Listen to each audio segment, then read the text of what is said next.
What is up, everybody? Welcome back to another episode of Board Games Are for Everybody, where today we're going to be doing Chapter 2 of Campaign number 1 for The Elder Scrolls V Skyrim The Adventure game by Bethesda Game Studios and Modifius Entertainment. Trademark, trademark, trademark. I think there's a bunch of trademarks on there.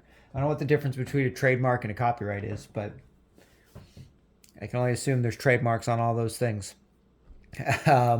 So let's just hop right into this. I believe I set everything up properly the way we had it. I think. I hope. The only thing I need to quickly check once we get into things is if I have to remove the 0 level monsters from dungeons. I believe I do because I have my stamina. We increased our stamina, so I think I'm going to have to get rid of the level 1s, but we'll do that once we get started on the campaign here. So let's just get into our campaign. The Blades find themselves targeted by a dark conspiracy across Skyrim, led by a Khajiit named Moiva Karnai. The Great War ends, and the Thalmor gain access to the province, putting the Blades' lives in jeopardy. Remove all threat tokens from cards and the Stronghold chart. Okay, perfect. So we don't have to worry about the threats on our quests or in the strongholds anymore. The only one I think we have to keep it on would be Morthal, because I'm pretty sure that Morthal is still under, or Markarth, sorry, not Morthal. Markarth down here. I believe this is the only one that we need to keep it on. So Markarth will still have a threat token on it, but we got to remove stuff from our quests, so that's nice. We didn't have any that were on the world quests, so we're good for that. This, I believe, was removed from the game because we had finished. This is going to be our event thing. Yeah, I think we're good to start here. Oh no, wait, we were starting. We were going. Oh, geez, we were already going through. Shuffle the Campaign 1, Chapter 2 event cards with the event cards left over from the last chapter and place them on the event deck slot. We've done that already. Place the Ulfric Militia token on Eastmarch. This token doesn't go onto a specific space on the game board. Instead, it is placed on the empty space between roads that occupy or that the hold it's occupying. This token represents the army Ulfric Stormcloak is leading to liberate Markarth from King Madanach and the Reachmen. We did that already. I believe the little Stormcloak guy that came with our version of the game is... Am I not zoomed in far enough for this to focus? I was not. I believe our guy that came with the game here is supposed to be a representation of Ulfric's army. So that's what we're going to be using as our marker, and that just goes right into Eastmarch. Draw card 213 to begin playing, and for special rules, place all player figures in solitude, which we've done. So let's do 213 first to get that out of the way. 2...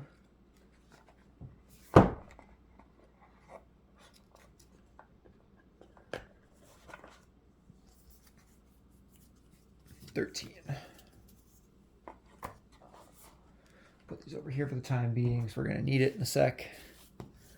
Okay, 213, kindling of, or no, not of, kindling in the fire. The war is over. The Emperor signs the white gold concordat. There we go. Signs the white gold concordat, banning the worship of Talos across Tamriel and disbanding the Blades.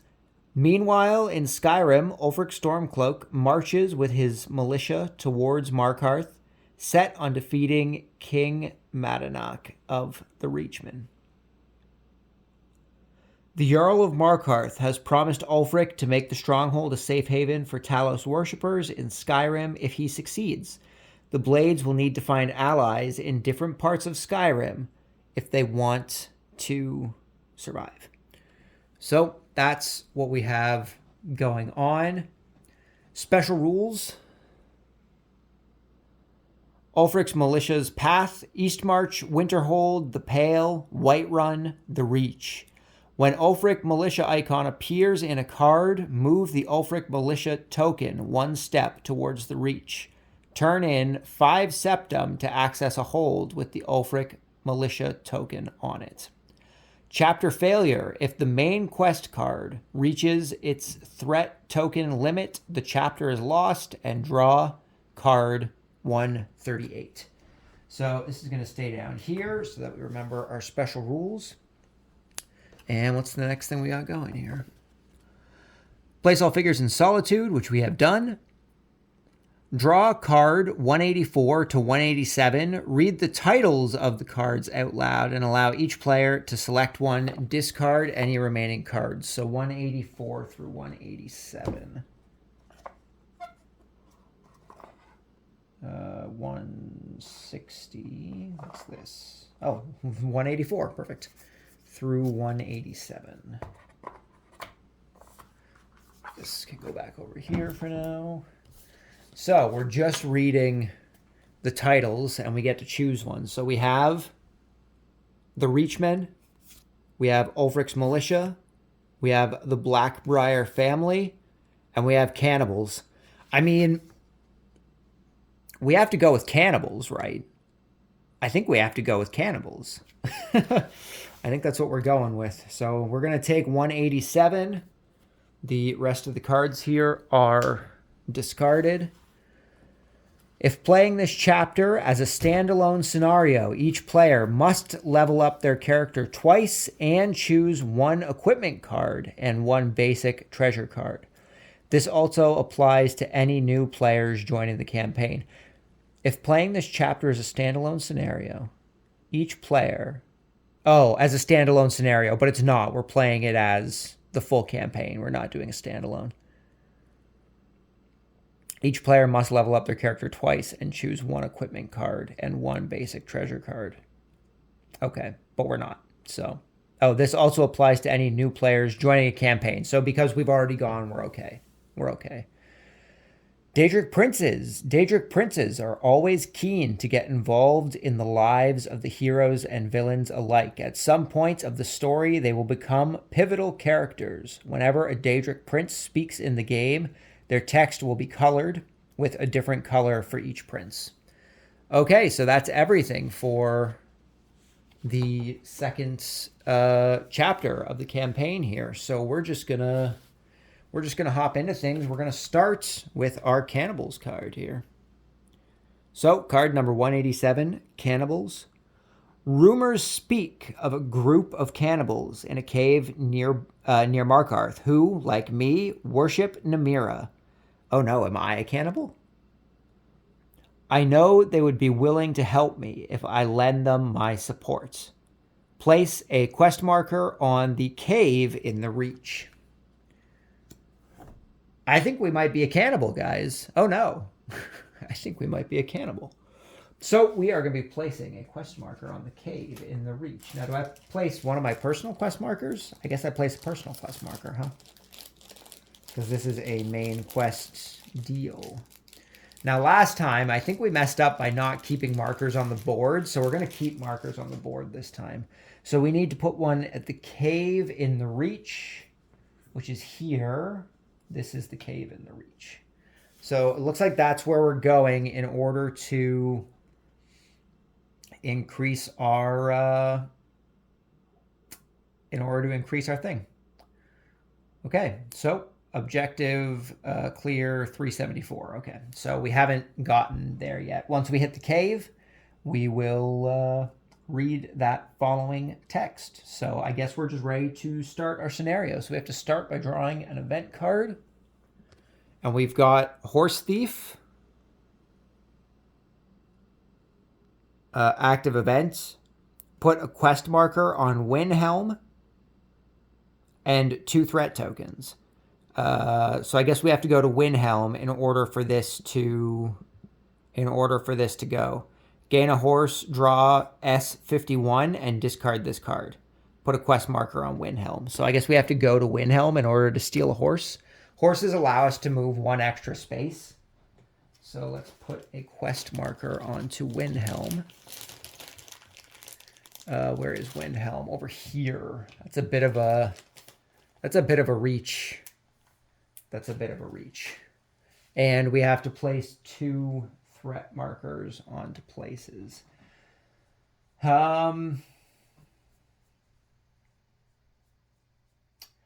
We do need to go to Whiterun in order to do the Sky Forge. We could always do that.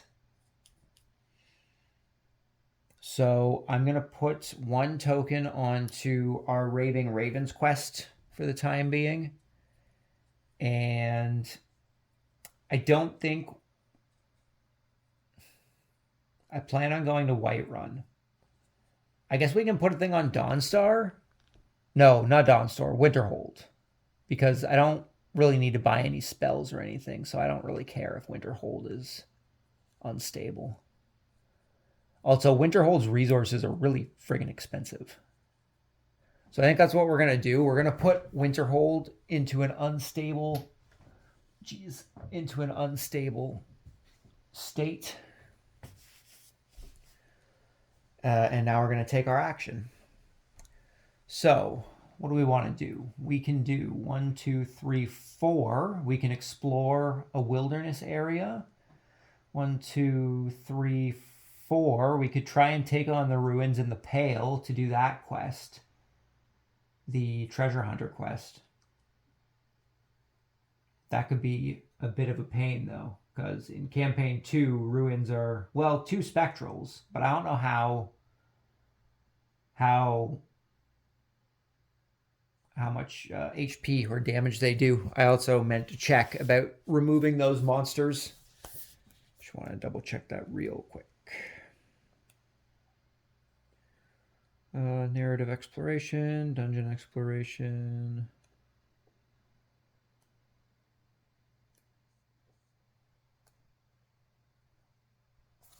Oh, we'll be back here in the dungeon exploration probably.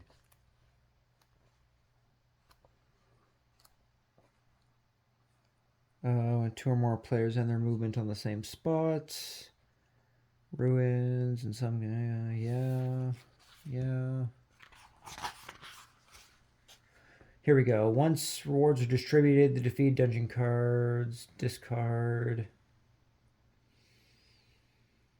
However, as players level up, they remove low-level enemies from the game. Once a character board above the health track, there are a series of numbers. These represent which level dungeon cards will be removed from the game after defeating them.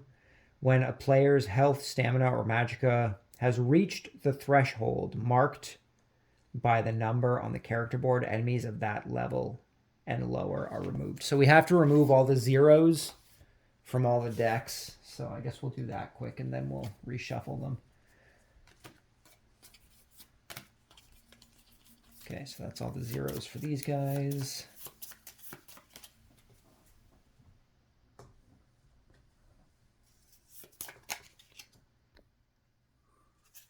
Oh, why am I shuffling? I have to take the zeros out first.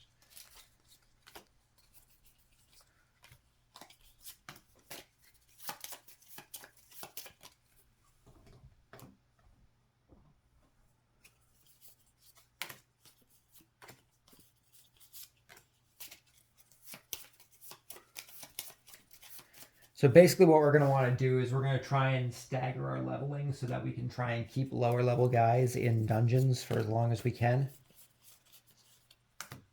Because if we upgrade our health too much, we're going to start getting enemies that do way more damage to us.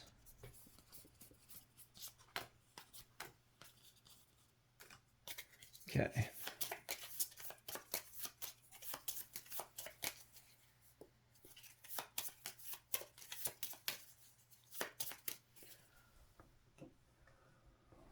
Okay, so these are all removed from the game until we finish our campaign. So those can go over there with the rest of our stuff removed from the game. So what do we feel like doing? 1, 2, 3, 4. We could go to Dawnstar. We can 1, 2, 3, 4. We could go to the ruins in the Pale. We could go to the wilderness area in the Pale. 1, 2, 3, 4. We could go to the wilderness or the ruins in Whiterun Hold.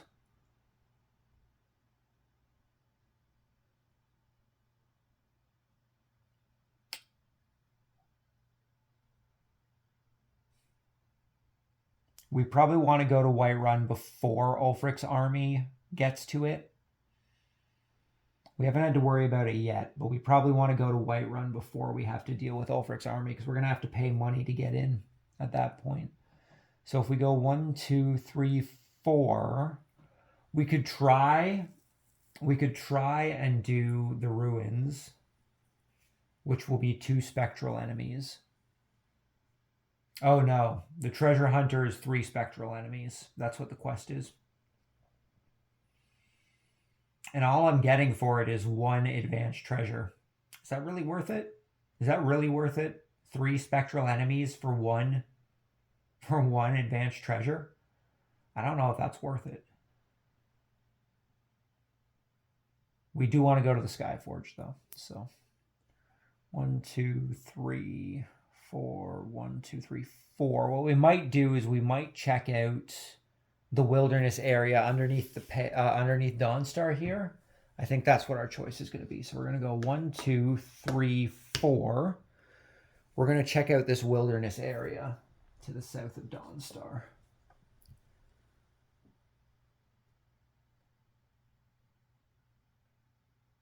Oh, hold on. I've got ideas that keep me up at night. So many ideas. I need an assistant to write them down. We did this one already. So I need to draw another one because that one was already done. Okay, here we go. So we've got Rootsmorg, Fanatic Battle Mage. Help me with this translation. I know many secrets and I'm happy to share. Gain 1 resource of any kind. Okay, so I gain a resource. That's nice. I think I'm going to take a coal so that we can try and upgrade our battle axe once we get into a town. So we're going to take a coal here. And we are also trying to translate the book. So we have to do a speech roll. So we get 3 dice. And we need to try and get at least 2 circles. We are not allowed to push. There is no pushing in this situation. So let's see what we've got.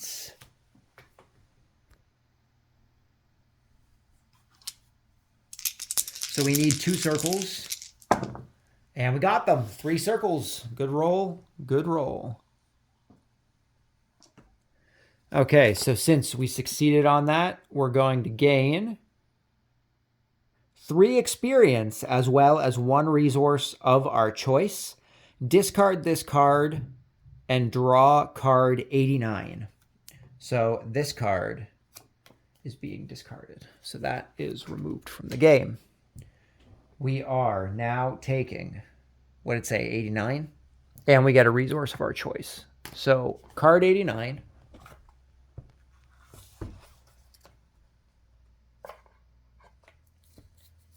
Card 89.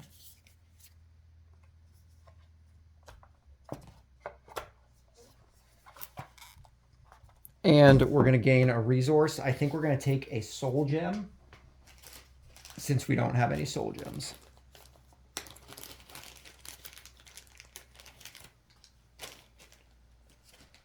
Okay.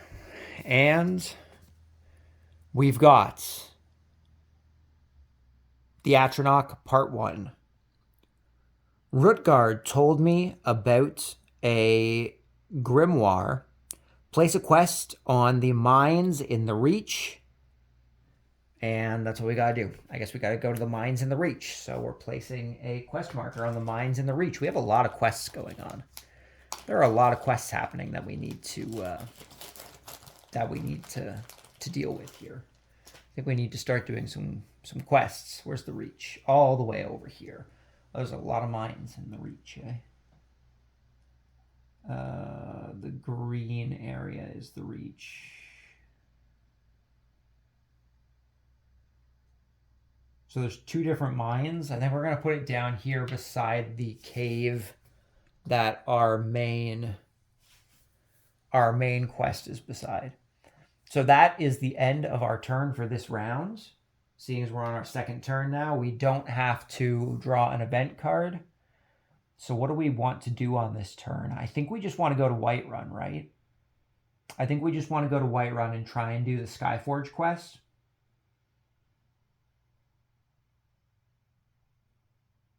I think we just want to do the Skyforge quest. So we're going to make our way down to Whiterun. 1, 2. We're going to do this before Ulfric's army gets here, so we don't have to pay to get in. So we're going to try and... Well, actually, you know what? First things first, before we do the quest, we're going to visit the market. Because I have a lot of stuff that I want to sell that I don't need. I really don't need this Conjure Dremora Lord. So we can get some money off that. I really don't need Firebolt. So I can get some money off that. I can sell this Amethyst Ring. We really don't need that. And I'm really not going to need this Magicka Potion because I don't plan on using Magicka all that much. So I could probably get rid of that. So we're going to sell... I think I can sell more than one thing at a time. That's how we're playing. I'm selling more than one thing at a time. If I could only sell one thing per turn, that would kind of be nuts. So we're going to sell some stuff. So we have the Amethyst Ring, which sells for 8. We have the Potion of Vigorous Magicka, which sells for 7. So that's 15 right there. We have the Firebolt, which sells for 5. And we have the Conjure Dremora Lord, which sells for 8. So that would be 28 total that we would get. And I won't complain about that. I won't complain about 28 gold.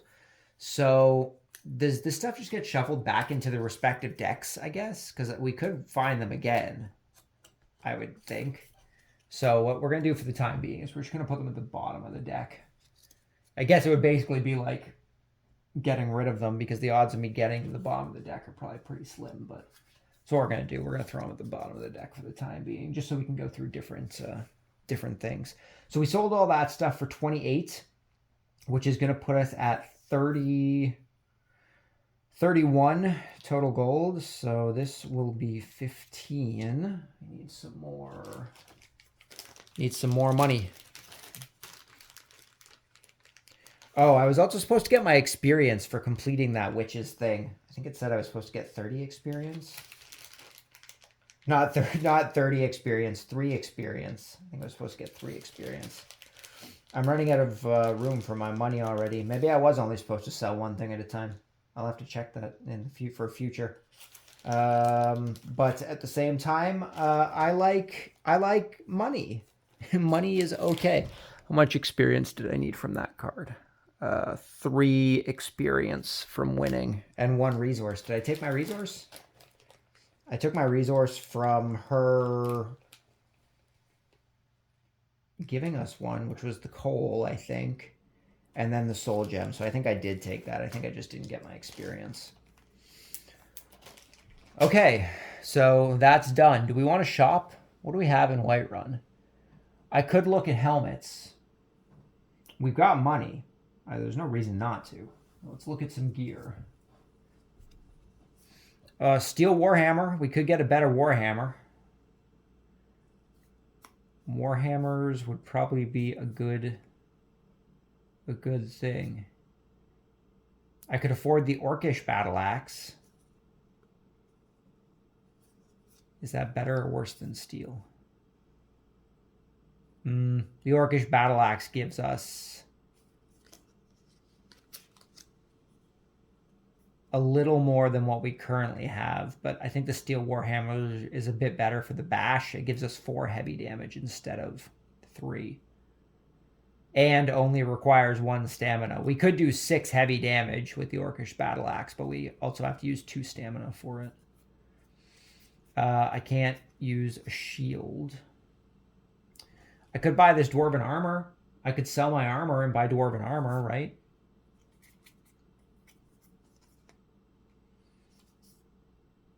I could also apparently buy Ebony Armor.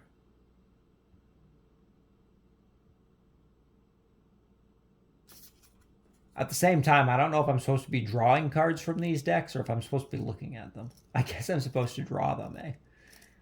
I'm going to double check that quick. I'm going to double check the market and make sure I'm actually doing this properly. Because if I'm just supposed to draw random stuff, I mean, who goes to a market? Who goes to a market and the market owner just tells you, yeah, this is what you're going to buy today? You're not allowed to look at my wares. This is what I'm giving you. You're going to deal with it. Either pay for it or leave. Improving your character, leveling up, skills, upgrading and enchanting, status cards, character cards.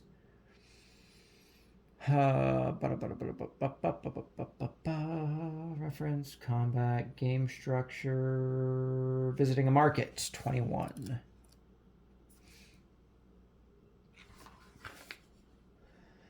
Players of strongholds can also visit the market to buy and sell items, acquire components, and upgrade or enchant their items. This doesn't constitute an action and can be done at any time. Sell items. Items are sold for the price shown on their card. Cards that don't have a price cannot be shown. Any number of items can be sold. Okay, so we did that properly. Sold items are shuffled back into their corresponding decks. Okay, so I'll shuffle both the advanced and the basic decks once we finish doing stuff. When a player decides to visit a market, they first need to check which items are sold in that stronghold.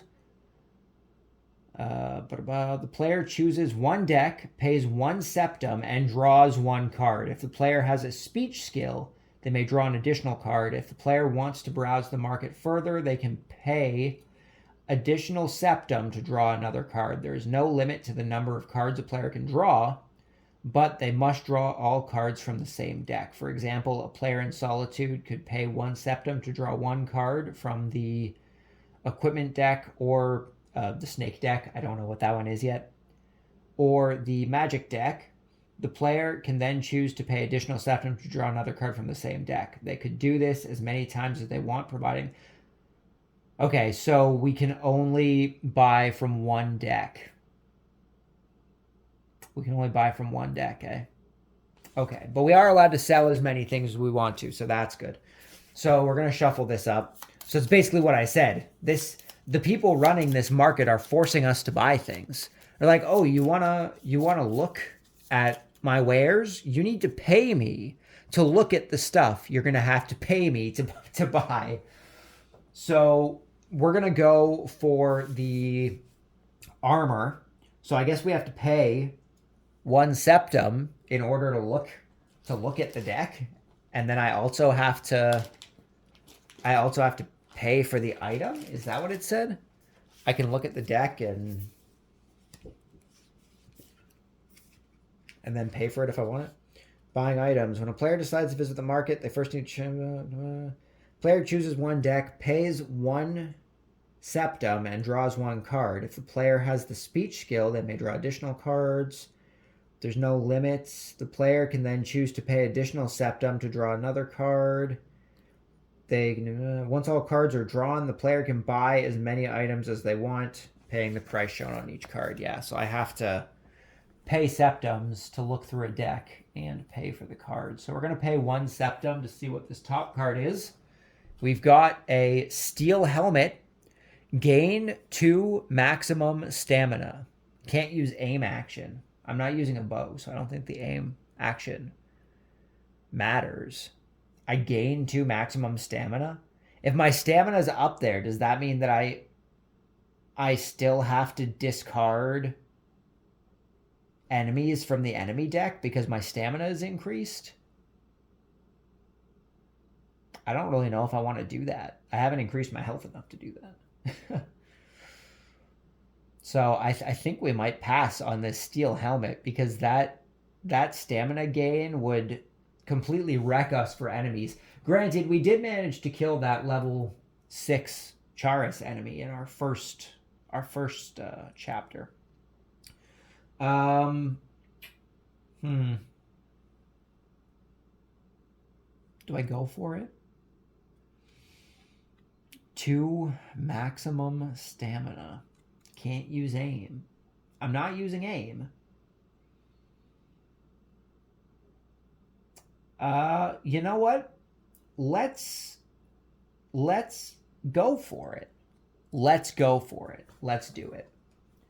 So we're going to pay 5 in order to buy this steel helmet, which is going to give us 2 more maximum stamina for the time being. That's a lot of stamina. It means we're going to be able to push a lot, which is nice. Although we still only have... Oh, I guess we have 3 pushes now because we got the additional one for this going up. But this also means we have to remove up to level 2 monsters. So that's going to be rough. So we need to get rid of a bunch more monsters here. 1s and 2s are going.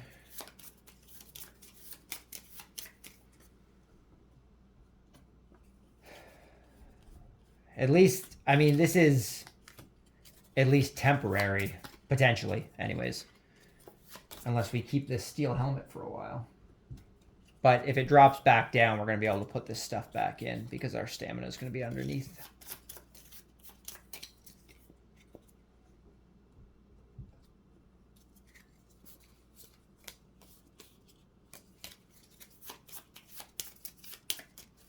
We're getting rid of a lot of traps, I'm noticing.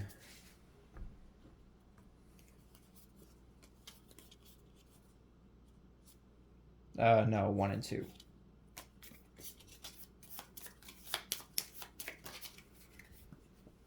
Well, at least we have a lot of stamina.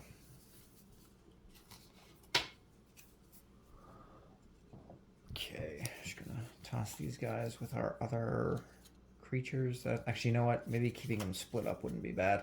I'm probably gonna put all the creatures back into their respective decks and then just take them out during the next session because I want to keep all that stuff together. Okay, do I want to do anything else in the market? Maybe we want to upgrade our battle axe. Or we could upgrade our armor. Upgrading our armor might be a good idea. So we're going to upgrade our armor by using our 2 coal. Down in the bottom here. Gotta zoom in for this.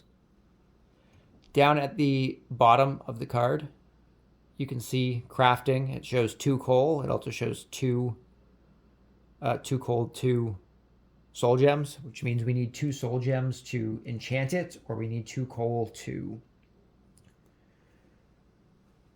craft upgrades. So we're going to use our 2 coals, and we are going to get a upgrade to our battle axe. So we're going to grab this upgrade, and our upgrade is plus... Is it +2? The +2 side I do, or do I do the bottom? I have to double check the upgrade. I can't remember which orientation it's supposed to go. I know the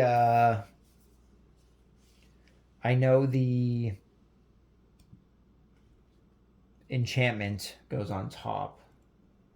Just want to double check where our upgrade goes.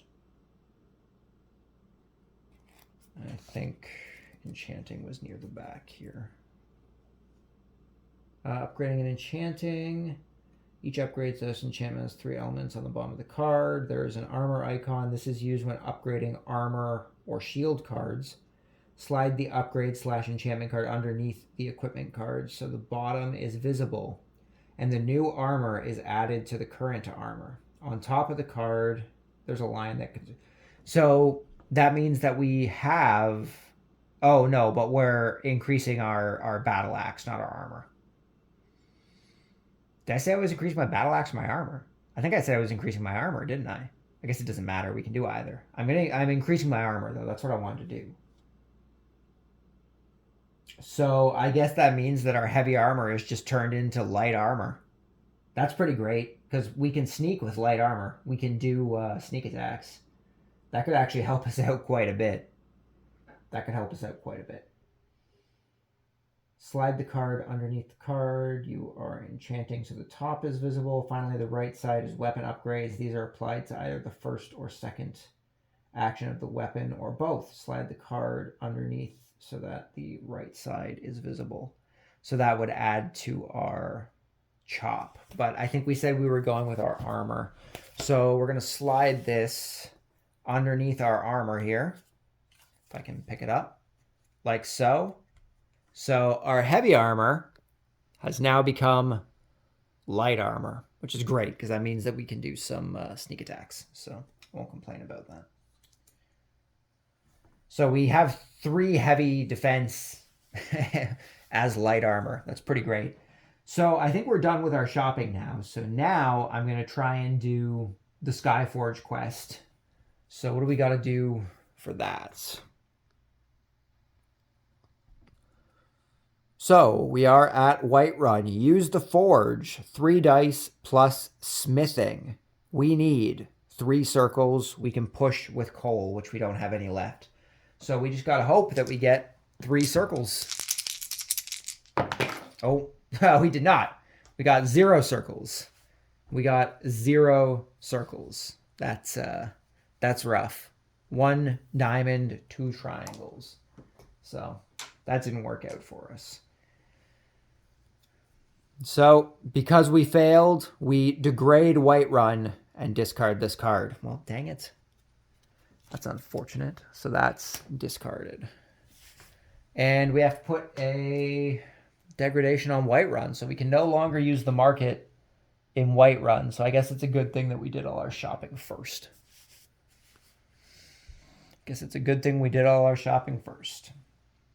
And that is going to be the end of our turn. I don't think there's anything else we can really do.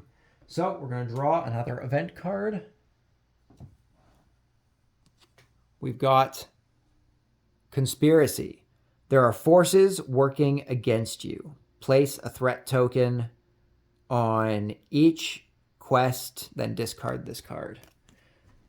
So on each quest, we have quite a few quests. So we have to put one up here. We have to put one here. Did this one just get failed? No, it has 4. Got to put one here. And we have to put one here. So I need to start working on these quests before they get wrecked by the threat tokens here.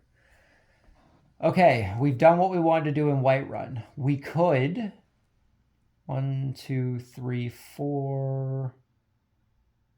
1, 2, 3, 4. 1, 2, 3, 4. I don't think we can make it to Windhelm this turn. 1, 2, 3, 4. 1, 2, 3, 4. No, we wouldn't be able to make it to Windhelm. We would be 1 space off. So we can't go get a horse. I think we might just start heading towards our quest. 1, 2, 3, because we can get to our main quest. We can go talk to the cannibals. Let's do that. We're gonna go talk to the cannibals. So we got 1, 2, 3, 4, and we are now at the cannibal camp. There we go. At the cave, I'm greeted by the leader of the cult, Aola. I heard about you. You've been good to our people in the past. Destroy our enemies, and we will support your cause. Clear 374. So we need to clear 374. So let's see what card 374 is. That is 354. Nope, not far enough.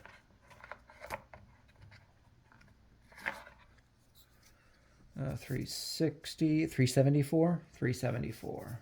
So we have a priest of Archay that we need to do a battle against. Where was 354? I'm just going to take this entire back part here so that I can put this stuff back. So we were at 368. So 67, 68. There we go. And this is all good now? Yes, it is. Okay. So This is the back of the pack in 300. And we now have to do a battle with the Priest of RK, who has... Oh, I need tokens. I don't have tokens out. Whoa, let's see if I can get this without destroying the board. There we go. This down on this chair down here. So he has 3 light armor and 5 magic armor. If I can find the correct cube here. It's the pink cubes, apparently. Okay. And 5. Okay, so this priest is going to be doing some funky stuff here. So we are battling the Priest of RK. We can do a sneak attack on him since we are now in light armor, our light iron armor. So we're going to try and do a sneak attack. I believe the way sneak attacks work is that we get to choose a thing from our equipment, and if we succeed,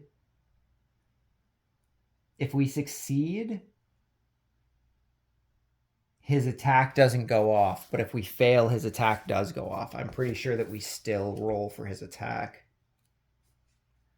Reference guide. I need a reference for battle. It's around here somewhere. Okay. Player uses potions. Roll die. It doesn't talk about sneaking. Oh, sneak and disarm.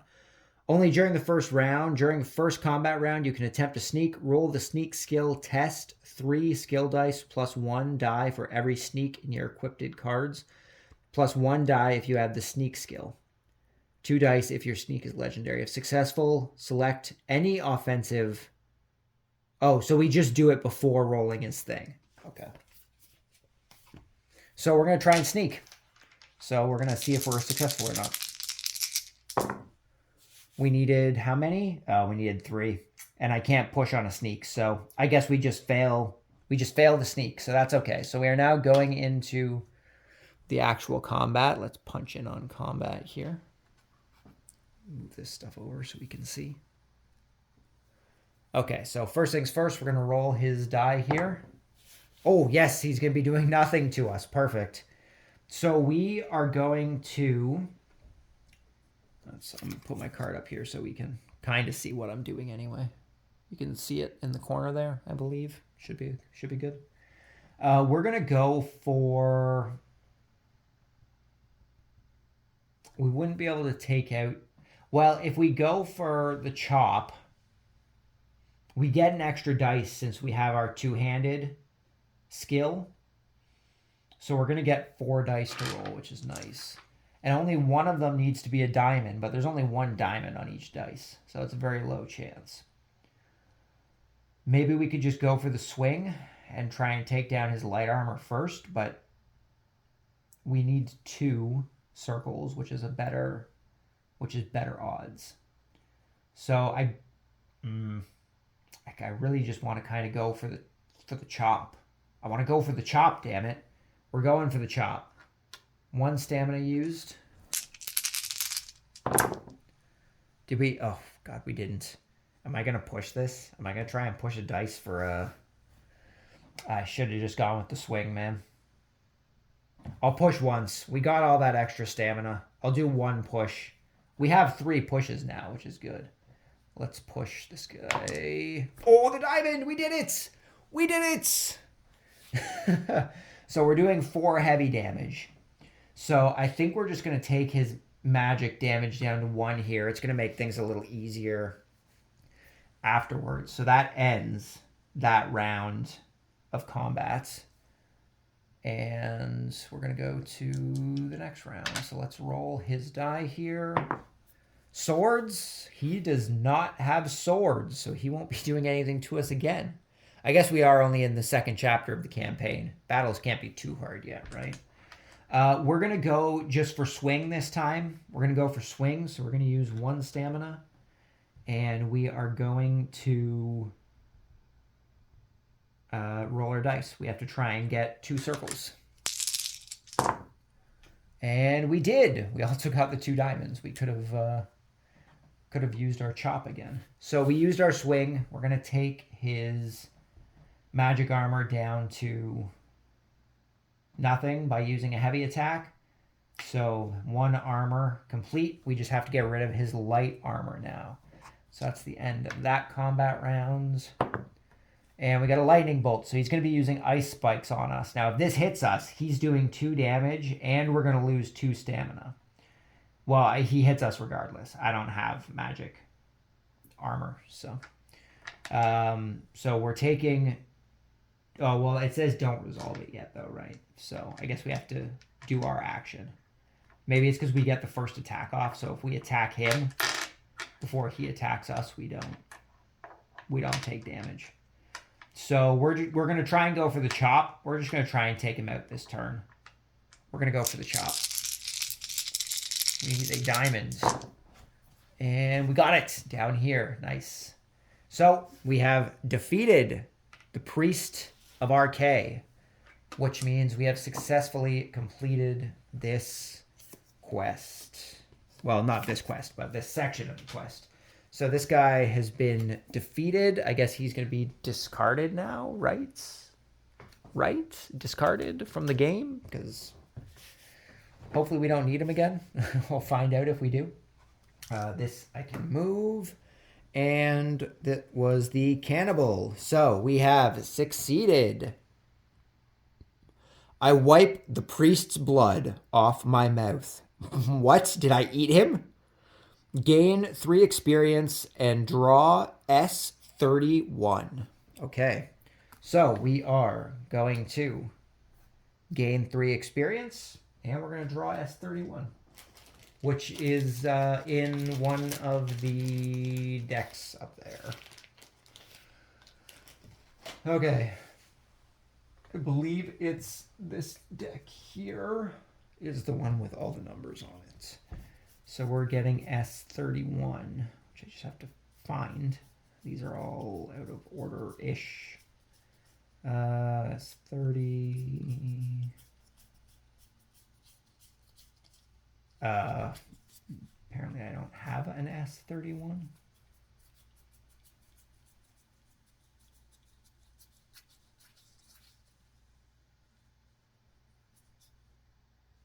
There's S30, 21, 13. I don't have an S31. What the heck? Where's my S31? Didn't get mixed into another deck, did it? Did get mixed into this one.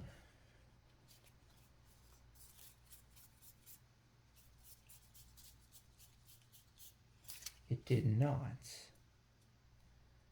I don't have an S31 already. What the heck? That's bizarre. It's not a status, is it? Oh, it might be a status. Ah, here it is. S31. Oh, God, I have a cannibal. I ate him. I ate him. So we now have a status that we're putting down here. Oh, S31 status? No, the other cards had S on them, too. Okay, so we now have the cannibal status.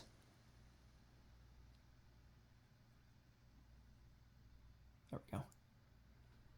After clearing any human encounters, heal 2 HP. Oh, God, I'm eating people now. I've turned into a cannibal. I didn't think going to the cannibal cave would turn me into a cannibal. That's not fair. I didn't think this was going to happen. Oh, I need to zoom back in. I forgot to read the rest of this. Thanks for your service, Initiate. You're one of us now. I tell Iola my story. She concludes that one of my people has betrayed me. I need to warn the rest. Option 1. I find Ierer, the haggler, Draw card 192. I find Edwale the Summoner. Draw card 194. I think I'm going to go after the Summoner. I think that might be the better choice. So let's grab card number 194. I don't know if haggling is really going to do much for me for the time being. 194 is going to be close to the back. 196. 194. Alrighty. So we've got Stand Your Ground, 194. Edwale, the summoner, has found herself shelter in the midden, beneath the College of Winterhold. The Archmage allows her to stay there as long as she delivers high-quality research. Put a quest marker onto Winterhold, and I guess we're going to Winterhold. Okay. So we're going to put a quest marker onto Winterhold. I'm not going to move my quest marker from the other one because I think that was a mistake we made when we were playing in the first round there. So we are putting a thing on Winterhold. And we can't use the market in Winterhold because we blocked it off, but that's okay. So that's the end of that round there. And we do not have to draw an event card this turn. So what do we feel like doing? Ulfric's army hasn't moved at all yet. Ulfric's doing a terrible job. I do need him to move, though, because Eastmarch is... Or is the Pale where Winterhold is?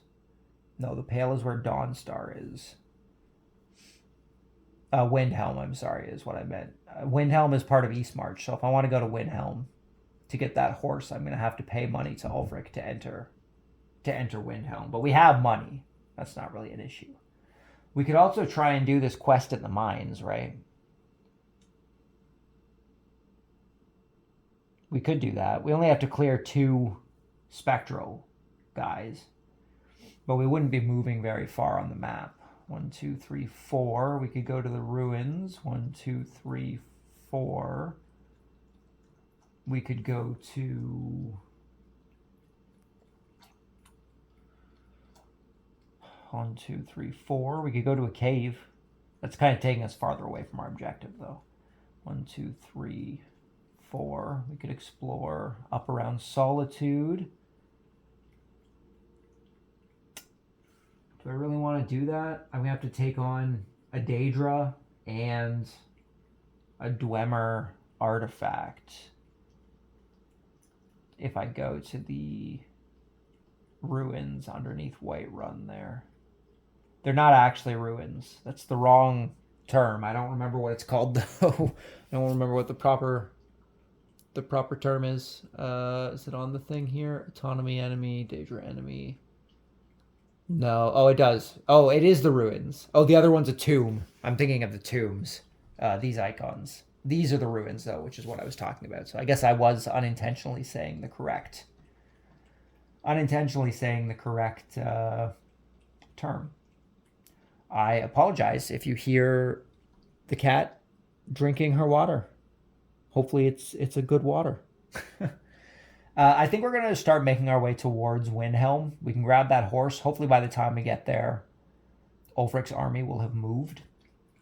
So I think we're going to go 1, 2, 3, 4 up to the tomb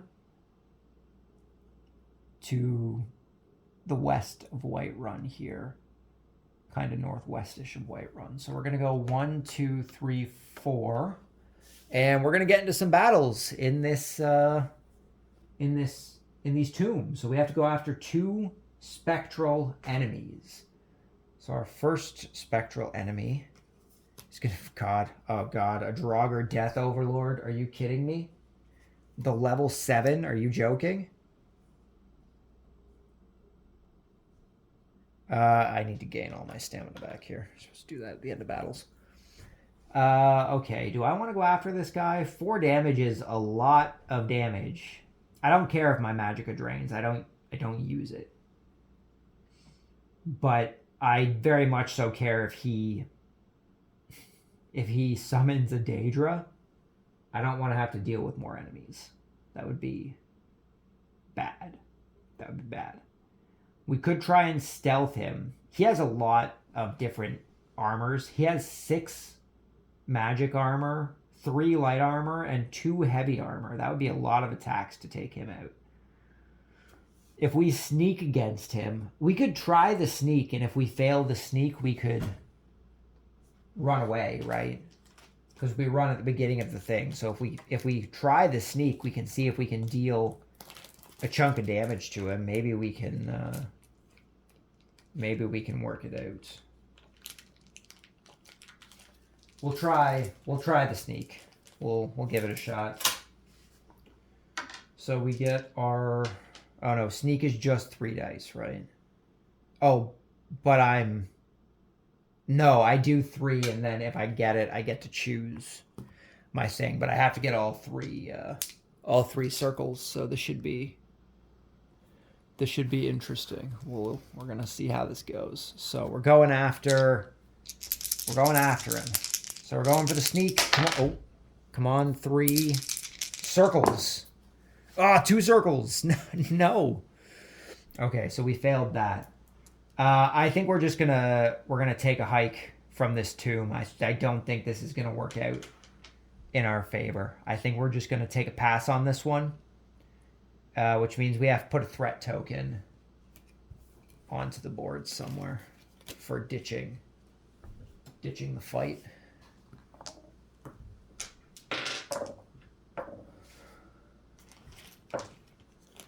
So we tried. We tried to give that stealth fighting chance. It wasn't going to work out.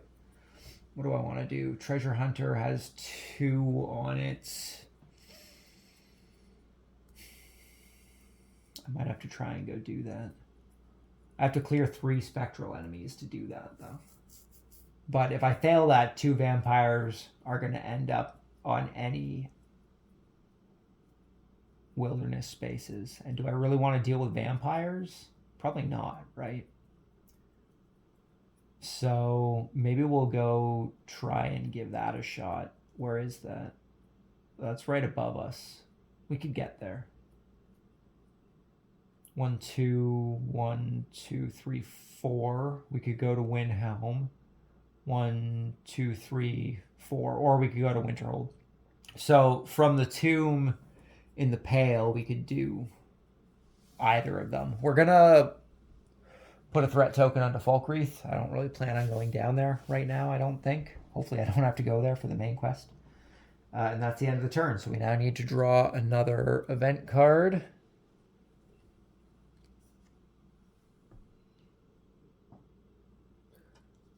Oh, this one was supposed to be removed. Shouldn't be in the active thing. So we've got, oh god, Daedric Invasion. It's probably not a good thing, right? Don't think Daedra invading us is a good thing. Move 1 Daedra token towards the nearest stronghold. If it reaches the stronghold, degrade it and move the token. If there are no Daedra tokens on the board, place one on a wilderness space. Add 2 threat tokens to the board. So that's a pain. But I guess we're putting a Daedra onto a wilderness spot. So I need my enemies here. And we need a Daedra. So I can put it on any wilderness spot. I don't want to put it on the east side of the map here. I think we're going to plop it. 1,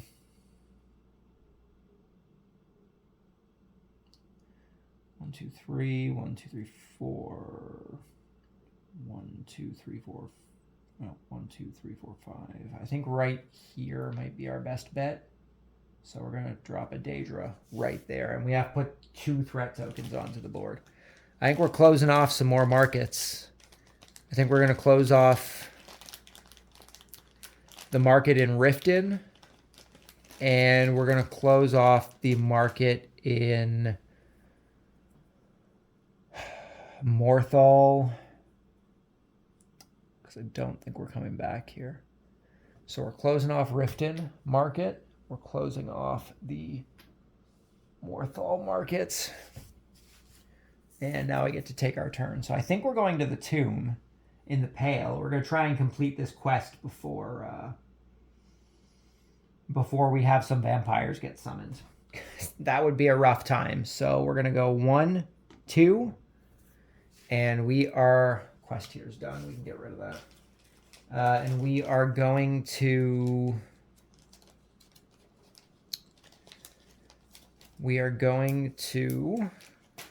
try and do the combat, I guess. So we have to do 3 spectral guys. Where'd that spectral deck go? Which there are 3 left. So we have a level 4. These 2 are both face down for now. Okay, we are facing, you know what, we'll do this backwards just so for the camera we can keep everything in line here.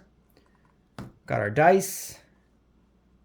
Let's do this. Let's do this combat. So we're going after this Draugr Overlord. We're going to attempt our sneak. So we get 3 dice for our sneak attempt. We need to get 3 circles in order to succeed our sneak. Oh, I'm gonna re-roll those things flying all over the place.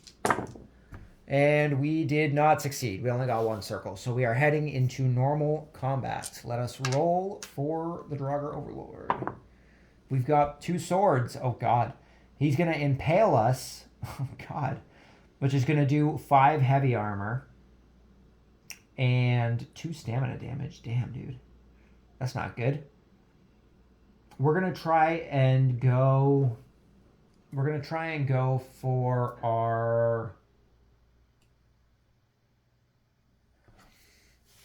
We're going to try and go for our chop. We want to try and get as much damage off of him as we possibly can right now.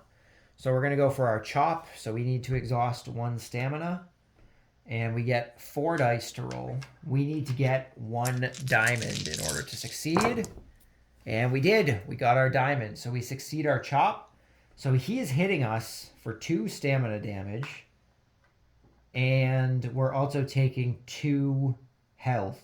Because we have 3 heavy armor. And he's doing 5 heavy armor. So we're taking 2 damage, which kind of sucks. Okay. So we are doing 4 damage. So we could get rid of his... We're going to get rid... Oh, we have to do his heavy armor first, which is at 4. So at least his heavy armor's gone. Now we just have to worry about the other 2. So next round... We get the skull, which is just a swing on light armor or magic armor, plus 1 stamina. He's going to do 3 damage to us. That's bad. That's bad, right? 3 damage is not good. Turn in 2 leaves to heal 1 health. Maximum of 1 use per round. You know what? This is the perfect time to use our Nord power, our battle cry. In combat, lose 1 health, do an offensive action without being attacked. So we're taking a risk here. We're taking a risk by lowering our health. But I'm hoping that this action is going to help us out here. So we don't have to worry about his attack. And in combat, lose 1 health to use an offensive action without being attacked. So do I have to still succeed? Do I still have to succeed that? Oh, I'm also supposed to add 1 damage to all my attacks because I have the two-handed. I have the two-handed skill. I didn't realize I was supposed to be adding damage. That would have been good to know. Do I still have to do my skill roll for this? Lose 1 health to use an offensive action without being attacked. So I guess I still have to get the skill roll. We're going to try and go for... He's only at 2, so we can probably get away with trying to just do the swing. Better odds. So we're going to go for the swing. We need 2 circles. And we got them. 2 circles. Chop would have worked too. So we used our power, so we're getting rid of his light armor. So now we just need to get through this next round of combat here. An axe, which is his swing again. That's rough. But I mean, if we succeed, we kill him before he gets us, right? So if we succeed our attack, we beat this battle without getting wrecked. So I think our best option is to just go for our swing because it's the most likely to do, and we can still push. We have stamina, so I think we're going to be okay here. So we're just going to go for swing. We need 2 circles. We got 3 circles. Nice. So he is done. We have completed our first of 3 encounters. We gain 4 experience as well as 3 septums. So that's actually going to allow us to level up. We only needed 2 experience to be able to level up here. So we're going to get rid of this experience. Although it's at the end of the turn, isn't it? So I guess we'll just get our 4 experience here. Well, 2 experience, because that's all we can get. We can't get anything over that. And at the end of the turn, we'll be able to level up. And we also get, what was it, 3 septums? We also get 3 septums. 1, 2, and 3.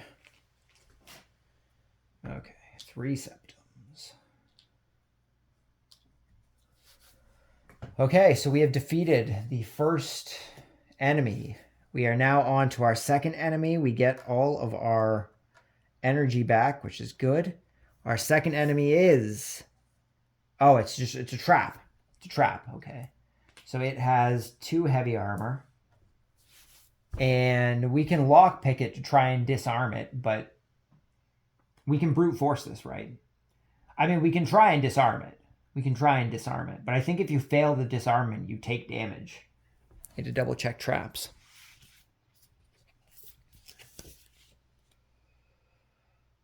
Saving the game.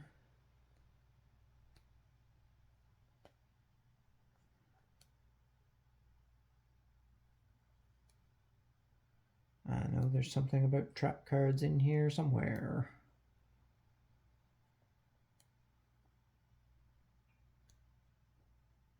Oh, maybe it's under disarm. Sneak awareness. Oh, traps. Here we go. Character will find more than monsters and enemies. During their adventure, they will also face rooms plagued with deadly traps. When a player or a group of players faces a trap, they will fight it the same way they would resolve any combat situation. The main difference is that instead of sneaking, the first player in the combat may choose to try and disarm the trap by rolling a lockpicking skill. This skill test works the same way as a sneak skill test. If the player attempting to disarm the trap fails their roll, the trap will immediately activate, dealing a skull effect to the player. So if we fail the lockpick, we're going to take 3 damage and lose 3 magicka anyway. So I think we're better off just going straight into combat. So he's going to be doing 3 damage to us and 3 magicka. But we're just going to go for our swing, which is 2 damage. We need 2 circles, which we got. So we have defeated the rune trap. So we get 3 septums from defeating this rune trap. 3 septums.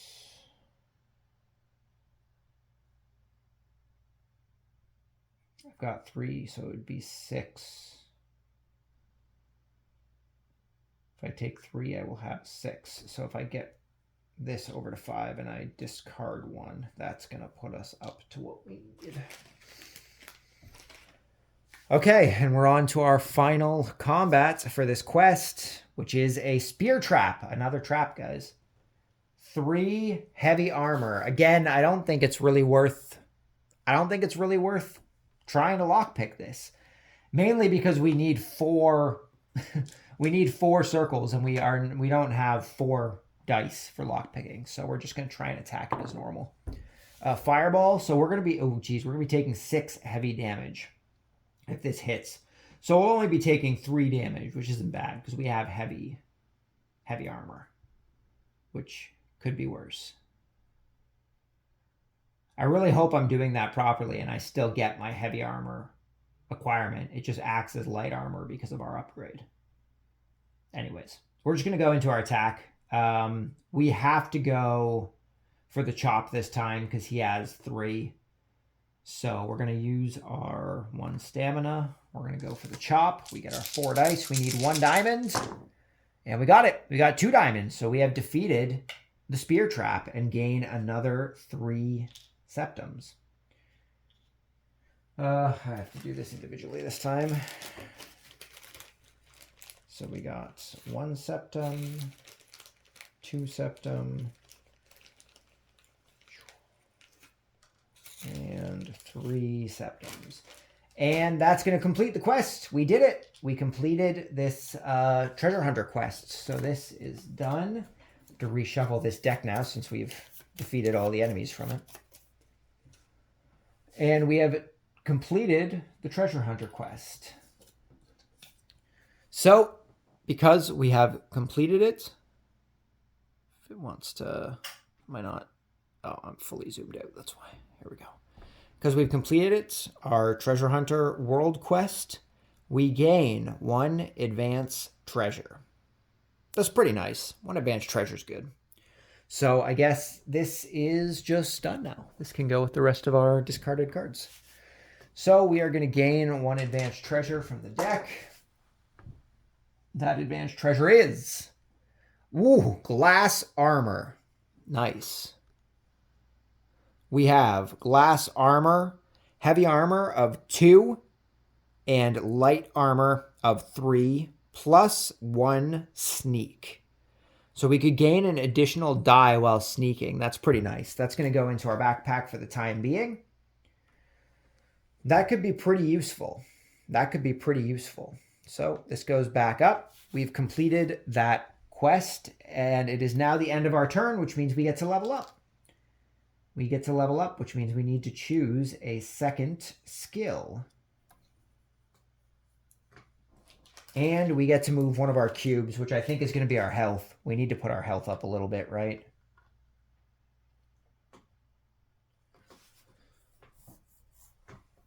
Oh, alrighty. Health up. We need to choose another skill. What skill would complement our character here? After learning smithing, upgrade cost is 1 less fewer, so maybe we should get smithing. Smithing could help, right? We haven't really had to do anything for like heavy armor or anything yet. We haven't had to have any rolls for that. So I think we're going to go with smithing because once we have smithing, upgrading stuff will be a little better. Plus we'll gain an extra dice for any smithing actions that we take. So I think we're going smithing as our upgrade. And that's the end of that turn. It is now our next turn. We don't have to worry about drawing an event card. So that's good. I forget what we were supposed to do with these blade cards here, if I'm being honest. I think it had something. Oh, it's the wrong book. I think it had something to do with you have to discard them at certain times. Is it if you fail a quest? Shuffle 217 to 216. Anytime an icon appears, discard. Oh, okay. We haven't gotten any of those icons yet, I don't think. So we're okay. It's when an icon shows up. Okay. Nice. Okay, yeah, so we've done that. I'm going to put my main quest just to the left here so I know it's my main quest. We'll put this one over here. Okay, we've leveled up. We have smithing. We have two-handed. We have another health, which is nice. That'll be beneficial to us. And now we just get to move without having to worry about an event. I think we might just head up to Winterhold. 1, 2, 3, 4. We can get to Winterhold and continue on with our main quest. Or we could go over to Windhelm. We would have to pay Ulfric's army 5 gold to get into Windhelm. But we could get the horse, which would allow us to take an additional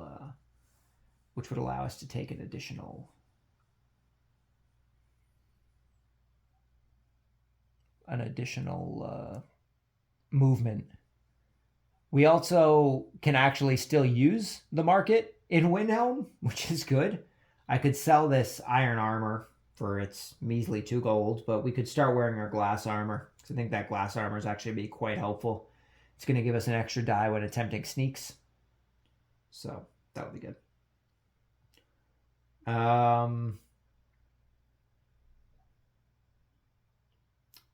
Yeah.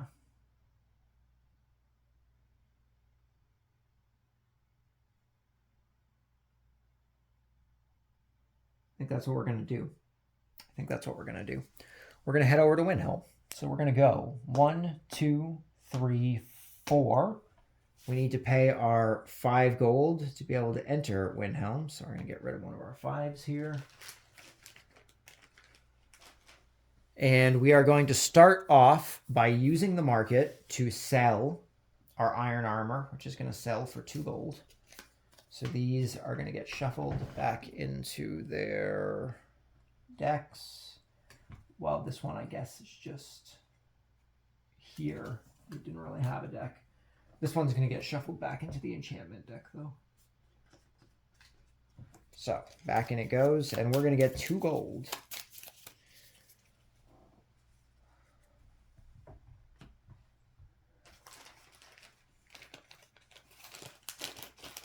We are going to get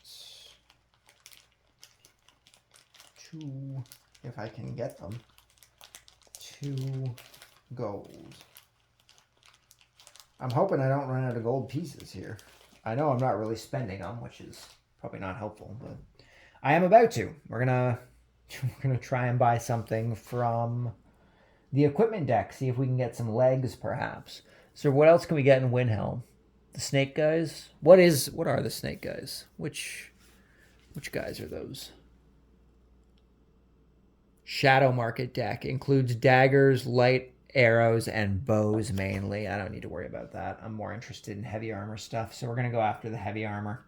So we're going to spend 1, 2, 3, 4, 5 septums in order to take 5 cards from the deck here. 1, 2, 3, 4, 5, and we're going to see what we got. So we've got the Orcish Battle Axe, the Dwarven Mace, the Dwarven Armor, Steel War Axe, and a Steel War Hammer.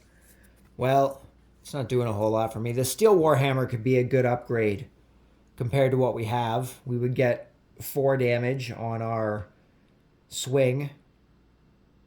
Well, on our swing. It's actually a bash on the Steel War Hammer. And we would get 5 on our crush. So maybe we'll do that. I think we're going to pay 6 septums for that. And everything else is just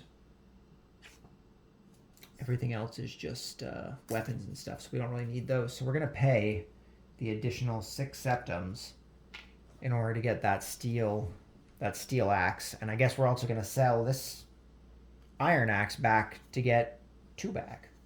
I guess that's what we're doing. So we're down to 22 gold, which isn't bad. So Iron Battle Axe goes back here. These guys get shuffled back in here. And we now have a nice new shiny weapon. A nice new shiny weapon that needs 3 coal to be able to upgrade it. We don't have any coal. I need to start getting some more coal. We're also going to just equip our glass armor here since we aren't in combat. And then we're going to try and do this horse quest. Where's the horse quest? Where was that? Where was the horse quest? Watch your ground, lair. Following. Oh, did I discard the horse quest?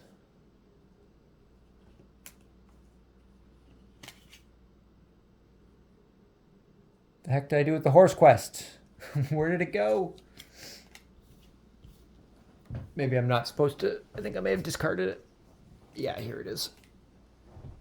Active events. Oh, it would have been the active event, which there were no more active events since then. So gain horse, draw S51, and discard this card from the game. So now the thing is discarded from the game. And we get S51.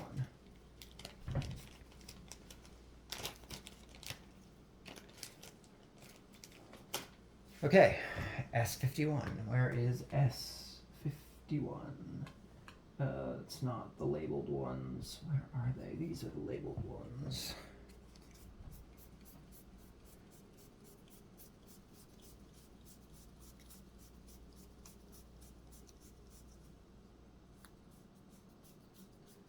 Well, apparently it's not these labeled ones, though. Is a horse really a status?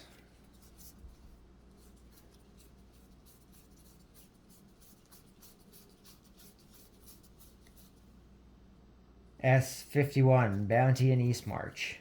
Oh. Oh, because I stole the horse. Okay, that's fine. And I get a horse token. That's how we indicate our horse. We're just going to place the horse token underneath us here. Not that you can really see it. We'll just keep it beside us. Okay, so we have gotten a Bounty in East March as a status. What? Focus. Well, it did focus. I had to knock the camera to make it focus, but it focused. Bounty in East March. When entering East March, clear 347 or turn in 5 septum. Turn in 10 septum anywhere in East March to discard this card. Okay. I'm in East March. Can I do it now? I have 10 septum. Can I just turn in 10 septum to get rid of this? Is that a thing I'm allowed to do? I mean, my turn's not done. I could just use the market. I could technically still explore the town. So we're going to just give in 10 now, I guess, to get rid of it. I think that's a valid thing to do. I can pay off my bounty right away, and I still get my horse. So basically, I just paid 10. I just paid 10 for a horse, which is fine. Extra movement's good. Horses are good. Okay, and then we're going to search the town. I think we're going to do some town exploring here. We've got Tavita Alweir, East Empire Company Guard Captain. The East Empire Trading Company is looking for competent guards. You look strong enough. Do you have what it takes? Gain 1 resource of any kind. And we're going to be doing an admission test. We get to roll dice plus 1 hand and 2 hands. So we're going to get 4 dice. We need to get 2 circles to be able to try and succeed this. So first off, we're going to take a coal because I want to try and upgrade this battle axe as soon as we can.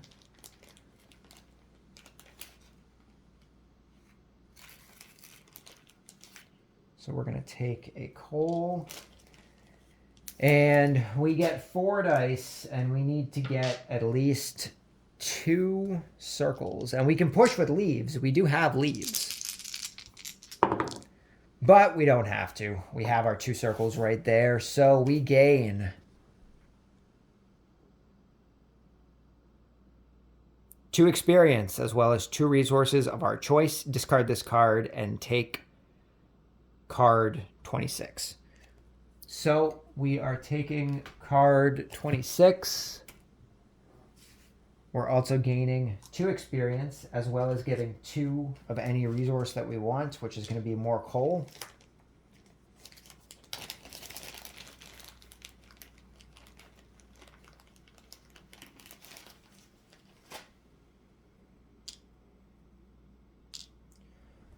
Okay, and I don't think we can use the market again, so I'm not going to be able to upgrade that until afterwards. I need to take card number 26.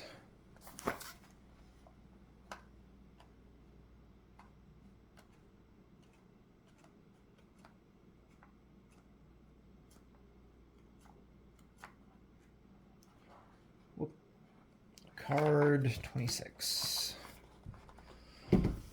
We have taken the Righteous Fury, Part 1. If you wish to be part of my detachment, you must prove yourself in a trial by combat in Windhelm. Place quest marker on Windhelm. Trial by combat. Roll 3 dice plus 1 hand and 2 hands. So once again, we're gonna get 1 extra die. We're gonna get 4 dice, and we're still in Windhelm. So can we just do this? Because we're here, right? We're here. Am I allowed to keep going for these quests because I'm already here and my turn technically isn't over? I think I'm allowed to do it. I'm doing it regardless. Trial by combat. So we get 4 dice once again. We need to get 2 circles. And we get to push with leaves. But we got our circles. We have 3 of them. So we succeeded the trial by combat. Success. Impressive, but don't get cocky. Gain 2 experience. A large Dunmer gathering has entered Skyrim from Morrowind. Your first mission will be to scout them out. Draw card 27. Okay, so we need 2 experience.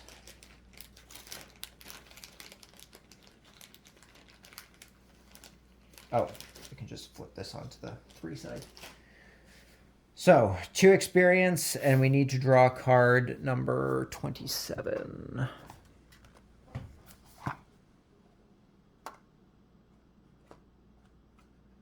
There we go. Alrighty, Righteous Fury, Part 2. The Dunmer are hiding in an ancient isolated area of Eastmarch. Put a quest marker on the wilderness space in Eastmarch. Okay, so once we get to Eastmarch, to the wilderness area in Eastmarch, we will be able to continue reading that. We are in Eastmarch currently. Where is the wilderness? Well, it's right under us. Okay, so we got a quest right there. Okay, so now our turn's finally over. We can't do anything else. So our option now is to do the quest. Well, we have to draw an event first, so let's draw the event and then we'll see what happens. So we have gotten Scars of War. Active event. Displaced families roam Skyrim, begging the travelers for some charity. Turn in 3 septum to gain 1 experience. This can only be done once per player per turn. And we have put 2 threat tokens on the board, and Ulfric's army is advancing. So once per turn, I can give in 3 septums to gain an experience. That could be useful. What do we need? We're at 4. We need 5 more experience to level up. And Ulfric's army is continuing. So he is hunting. He's heading into Winterhold. So he is now coming up this way. Which means I now need to pay 5 to get into Winterhold. What the heck? Well, we still have money, at least. Not too much, but we have a little bit. So we're going to... What are we going to do? Do we head to Winterhold to do our main quest, or do we want to go and try and scout out these Dunmer that are hiding in the wilderness? I think we should... Oh, I need to put 2 threat tokens on the board first. I think we should probably start trying to run through our quests here, because if we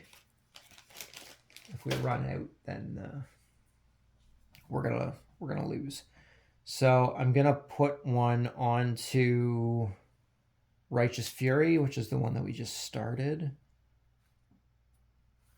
and we're gonna put a second one onto the Atronach.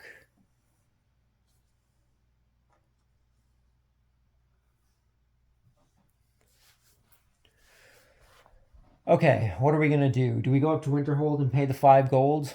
We can't use the market in Winterhold anyway, so I think we should just try and advance our main quest in Winterhold. Yeah, let's do that. We're going to make our way up to Winterhold here. So we're going to go 1, 2 into Winterhold. And we have to pay 5 septums to Ulfric. So we are down to just 7 septums left. And we are going to enter Winterhold. So we get to try and continue on with our main quest here. Stand your ground.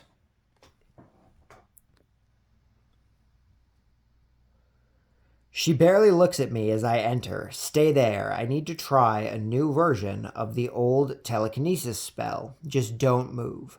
Objective, hold your ground.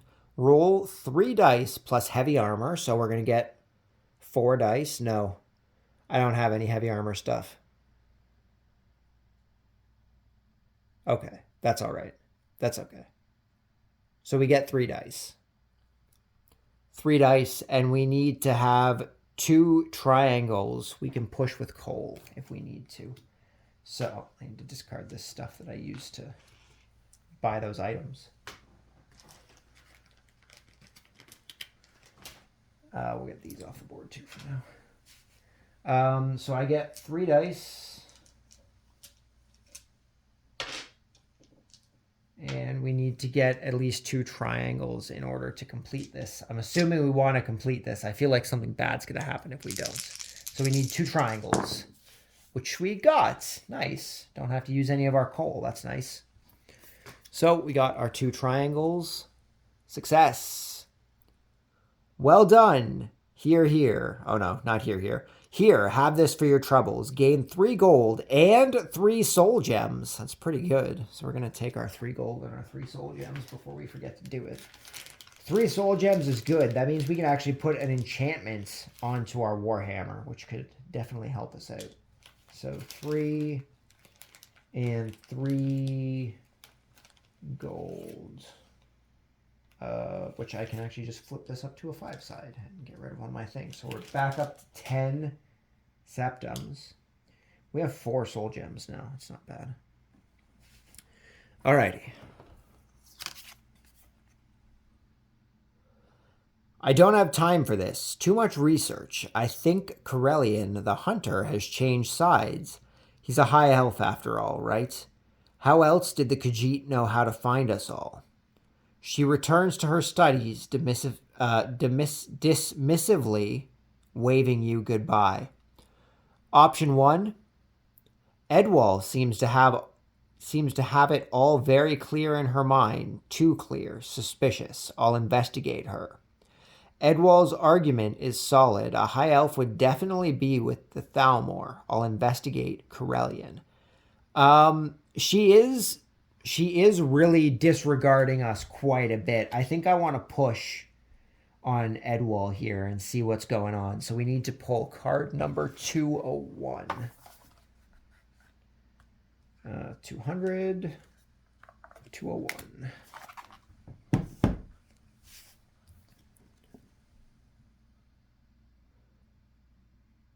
The Enchanted Loaf. Before settling on the College of Winterhold, Edwall the Summoner used to live in solitude, working as housecarl for a young man named Eriker.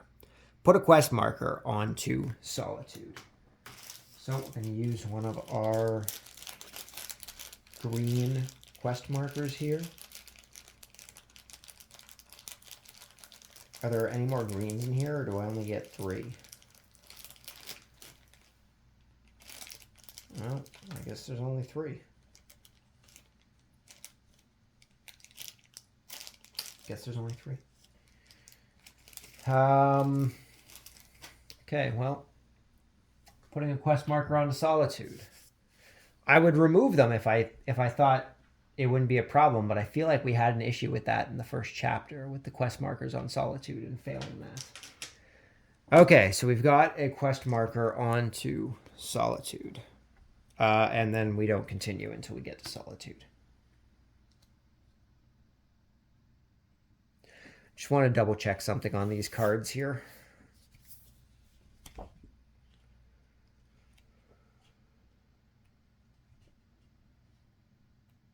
I know there's a card layout page here. Somewhere.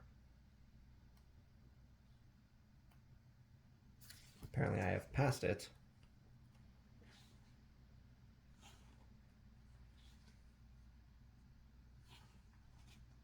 didn't. Pretty sure there was a card layout page.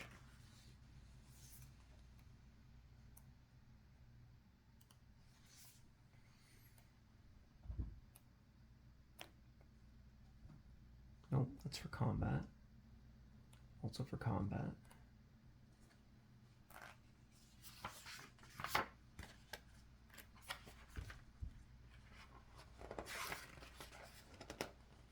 Here we go. This might.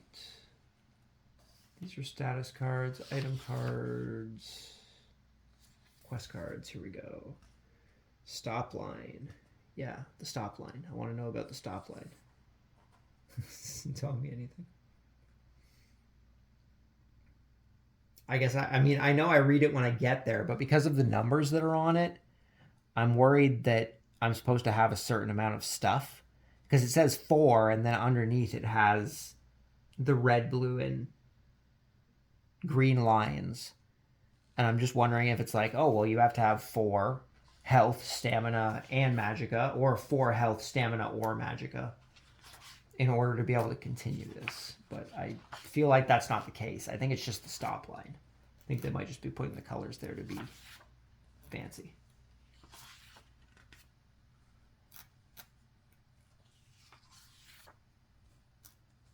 I guess it would be with quests, eh?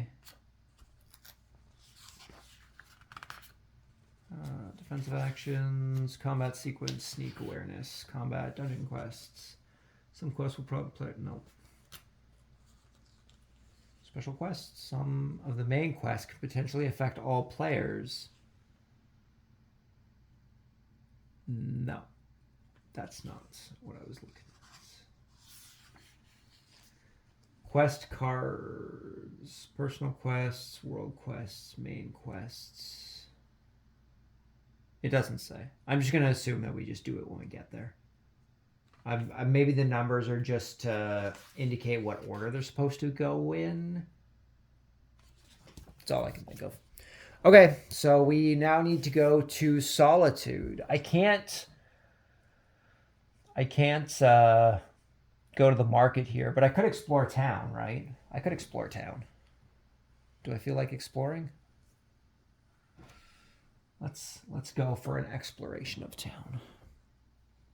So we've got Nerence. Help you out with some criminal? Of course. Give me a hand with this. I've done this one. I did this one already. So let's do another one. We did Nerence in the first chapter.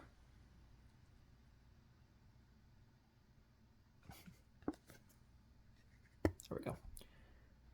Yazish Gulapak, Orcish chief.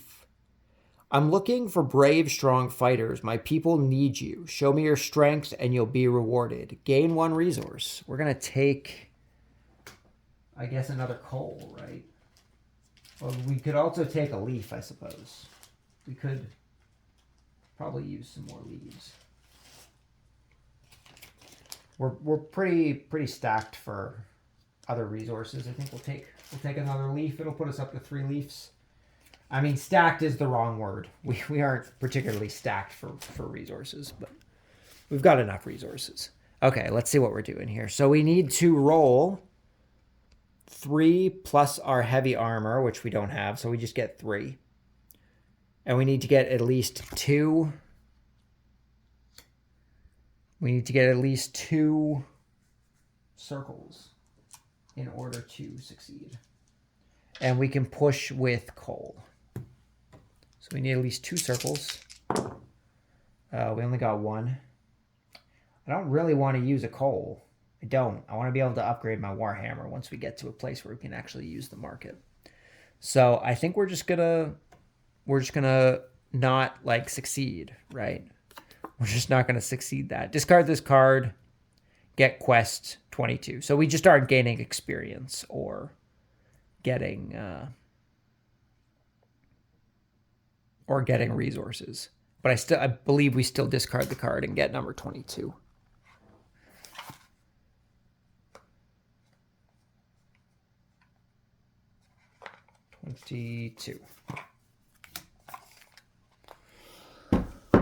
All Okay. A Home in Need, Part 1. Put a quest marker onto Whiterun. So we're putting a quest marker onto Whiterun. I really hope there isn't a limit to how many quests we're supposed to have going, because we have 5 quests going right now. Quest marker on Whiterun.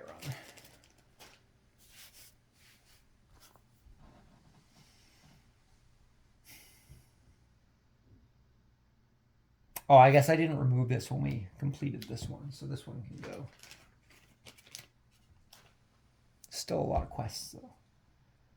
1, 2, 3, 4.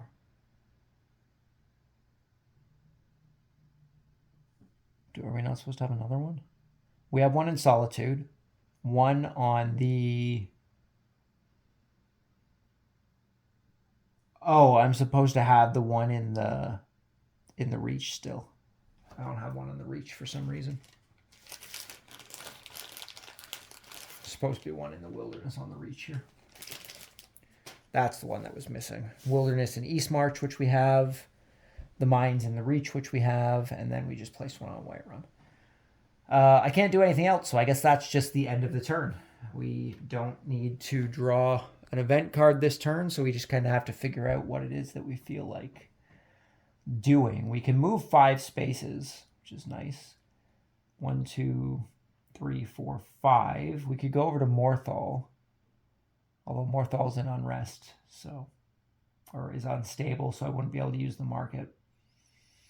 The only places I can still use the markets are Windhelm,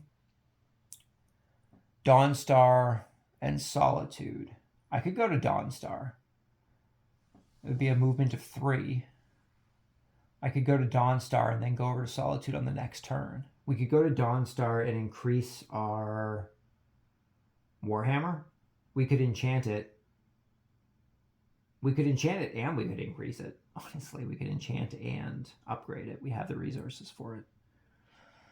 I think that's what we're going to do. We're going to go to Dawnstar since we can actually still use the market. So we're going to go 1, 2, 3 into Dawnstar.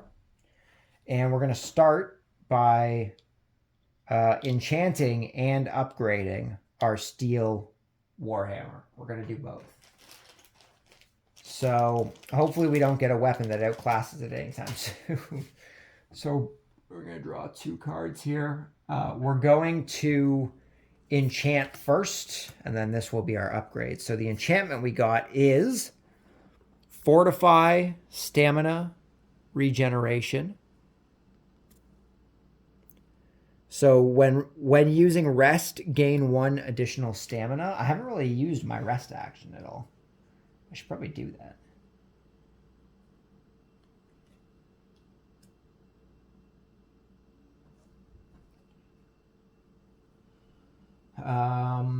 And then this is going to be our upgrade for the Steel Warhammer. And we've got +2 to our... We've got +2 to our Crush, which means we're going to be doing 7 damage, which is pretty nuts. 7 damage if we can pull off Crush. That's pretty good. And that's going to end... Well, do I want to do anything in the market? I could try and buy some stuff, maybe. Try and get some legs, perhaps. I don't really need any magic or anything. I could buy some resources. I don't really need resources, though. I could spend my money on just getting experience from the active event. 3 gold for 1 experience. But that's not too much. I'd rather try and get some armor. So what we're going to do is we're going to spend 2 septums to take 2 cards from the armor deck. Shield and an ebony armor. Do I want ebony armor? I'd go down to 1 gold. But we'd have 4 heavy armor and 1 light armor. 4 heavy armor would be pretty nice, honestly. The glass armor is nice because it gives us an additional sneak. But if we have that heavy armor, I mean, that could be pretty good. Just depends. Maybe it's better to have a spread. Maybe it's better to have a spread. No, I don't think we're going to buy anything. So these are just going to get shoveled back in. We're going to have to get rid of 2 gold. So we're going to be left with 8 gold. Need 2 more.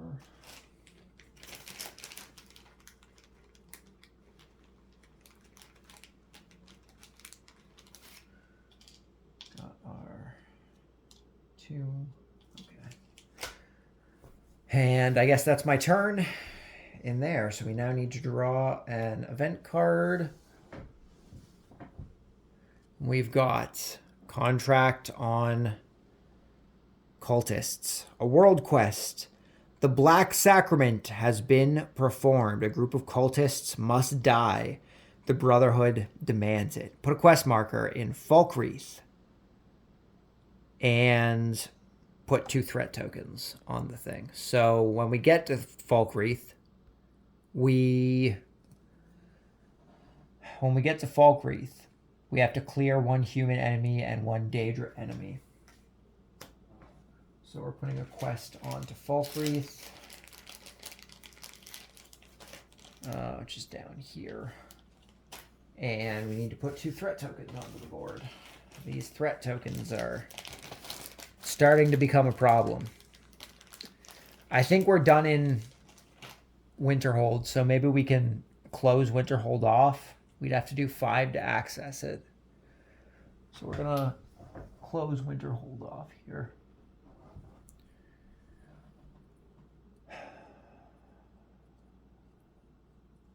And I think we're done in Dawnstar. So we could put Dawnstar into an unstable state as well. We just won't be able to use the market. Okay, so the only places we can use the market now are Solitude and Windhelm. That'll be fun. Okay. Okay. What do I feel like doing? We could just go straight to Solitude and continue on with our quest. We could come down to Whiterun and continue the orc quest that we got.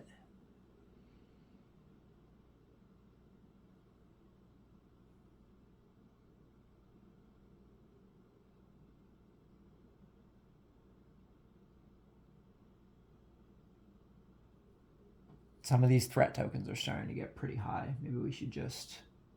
I mean, our main quest is fine. We still have 3 threat for our main quest. It's not a huge deal. We could try and do some side quests to gain some more experience. What quest are we close to? We're close to the Whiterun quest. 1, 2, 3, 4. We could get to the East March one here, Righteous Fury Part 2. And go after the Dunmer.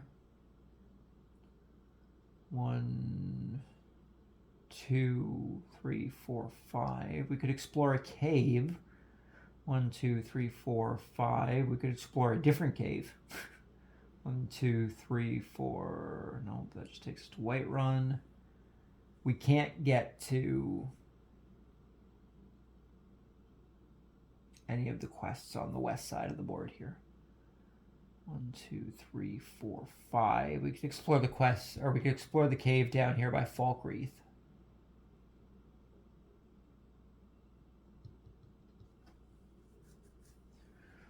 Maybe we'll just go to Solitude.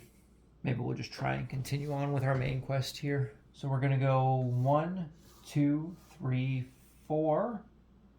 And we're going to continue on with our Solitude quest here.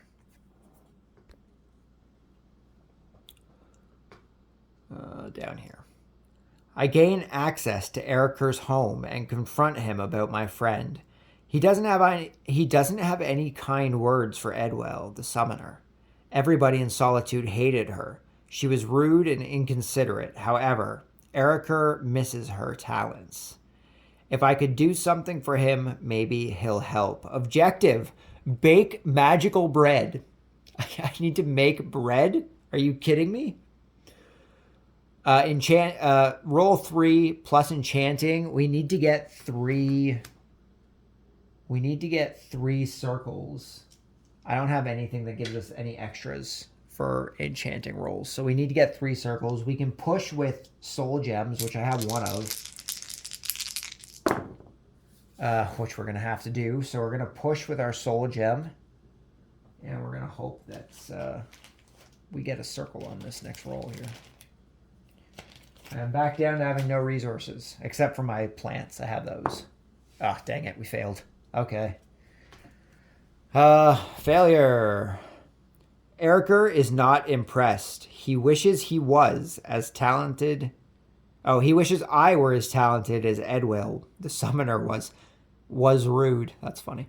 I love that it constantly says Edwill, the summoner. It always gives them their title after the name. Back on the streets, a beggar stops me. He hugs me and slips a note into my pocket. Discard card 205 and draw card 204. Okay. We have to discard card 205. And we are taking card 204. 200, 201, 204 is the one that we're taking. 205 is being discarded from the game. It is going to be a pain to reset all of this once we're done this campaign, let me tell you. Okay, 204, Grandmaster Letter. The Grandmaster wants to see you in 2 days, a Blades meeting. There's a drawing underneath an old Blades code. I'll have to interrupt my investigation and head towards the meeting. Objective, flip this card. Leave this card on a board. Add a quest marker to this card. Every time another player is instructed to draw this card, add a new quest marker to this card. When there are as many quest markers reached as players, and the Ulfric Militia token is in the reach, draw card 205 as a quest for all players. Well, why would it tell me to remove 205 from the game if I have to draw it afterwards? Okay, so this stays on the board. We have... There's only one of us, which means that we have as many things. We just have to wait for Ulfric to get to the friggin' reach. The heck, Ulfric. Hurry up with your army, man. Alrighty, and I guess that's going to end my turn. So we just have... I guess we have time to chill now.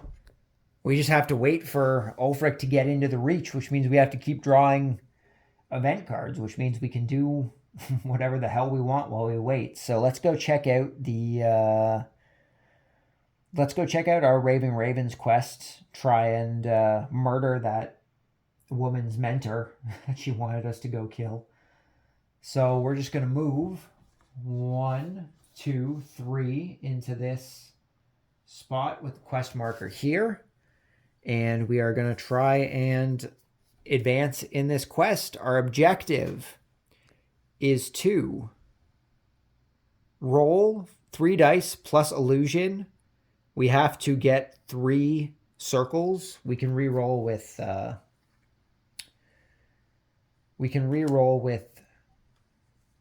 soul gems, which we don't have any of. So we just gotta hope for 3 circles. Just gotta hope for a good roll on this or we're gonna fail. A good roll we got! 3 circles. Nice. Success. It's looking up for us since we didn't impress that guy by making friggin' magical bread. Damn sorcerer wants us to come in and make some bread for him. Come on, man. I'm a warrior. I'm not a cook. I'm not a sorcerer either. I infiltrate the Hagraven's nest, gain 2 experience, and gain 2 resources of your choice. So we're gonna take some coal, I think. Actually, you know what? We'll take 1 coal and we'll take 1 soul gem. We'll try and get 1 of each in case we need to re-roll. And we get 2 experience. So we need 3 more experience to be able to level up again.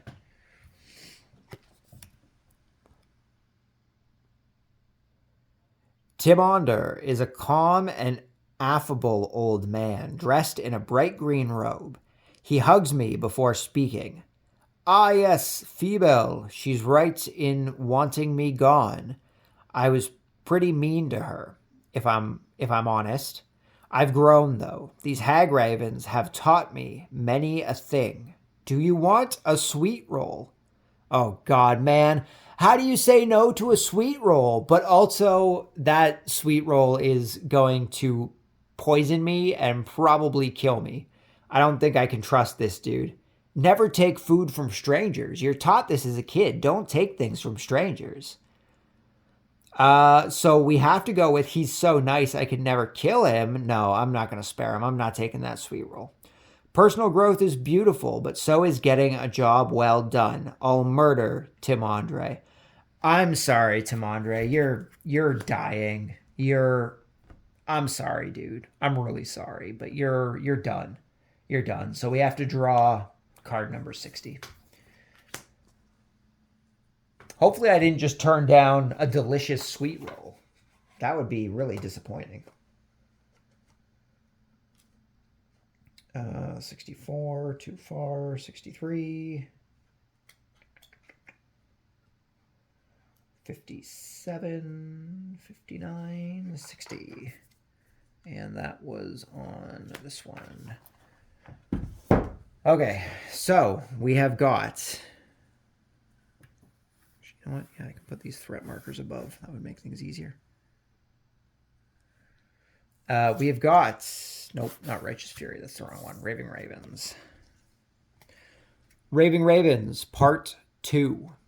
Place a quest marker on the ruins in the Reach. Okay. So I guess we can move this quest marker from where we are. So we're going to go to the ruins in the Reach, which are right down here. And we have to wait until we get to the ruins in the Reach. Okay, so that is the end of our turn. We now get to draw an event card. Is Ulfric going to continue on his way? He sure isn't. Vampires on the road. Our time has come. Move one vampire token towards the nearest stronghold. If it reaches the stronghold, degrade it and remove the token. If there are no vampire tokens on the board, place one on any wilderness space. Add 2 threat tokens. Okay, so I guess we're adding a vampire to the board, and we're adding 2 threat tokens to the board as well.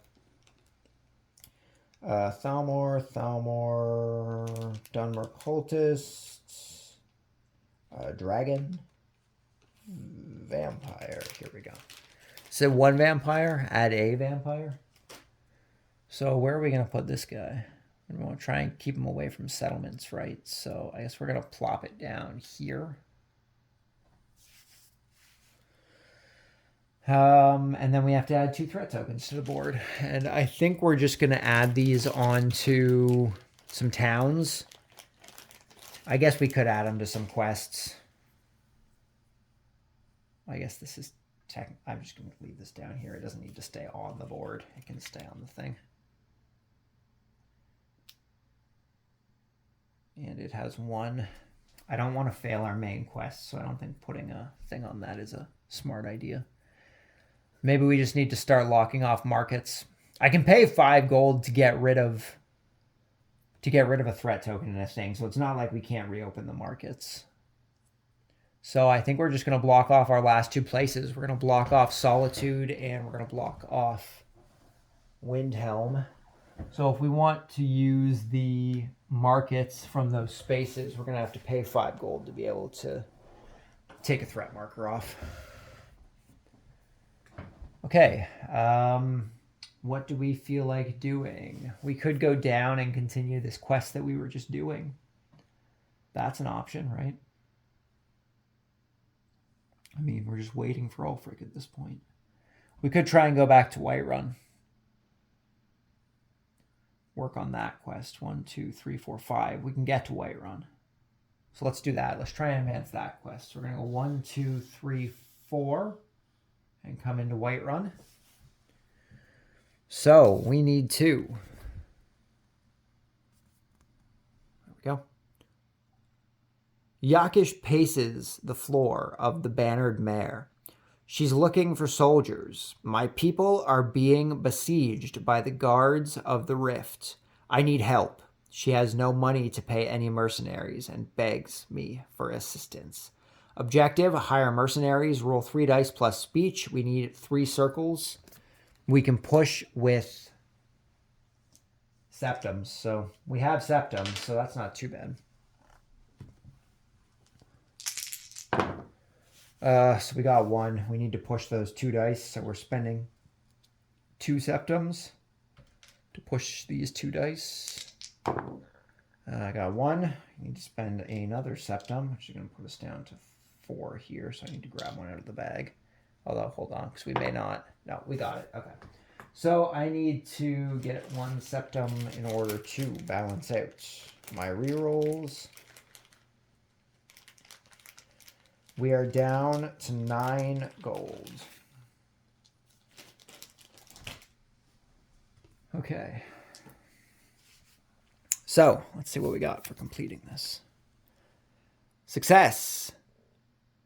I help Yazish fund her militia. Grateful she gives me an heirloom, gain 3 experience and 1 advanced treasure. Thank you, kind stranger. We'll conquer back our stronghold. Want to join? Take quest, or take card 23. So we gain 3 experience and 1 advanced treasure. This is going to be enough experience for us to level up, which is pretty great. So we get 3 experience. We get 1 advanced treasure, which is, ooh, an ebony helmet. Gain maximum 2 stamina. Gain 1 dice for block. That's going to go into our backpack for the time being. Well, we're gonna switch it with our steel helmet, seeing as we're not in combat. I think we're allowed to do that. So we now have our ebony helmet, which is just better than our steel helmet in every way. So that's what we're going with for the time being. I need to read the rest of this card. What was it telling me to do? I had to draw a card. Which card was it? It was this one. Draw card 23.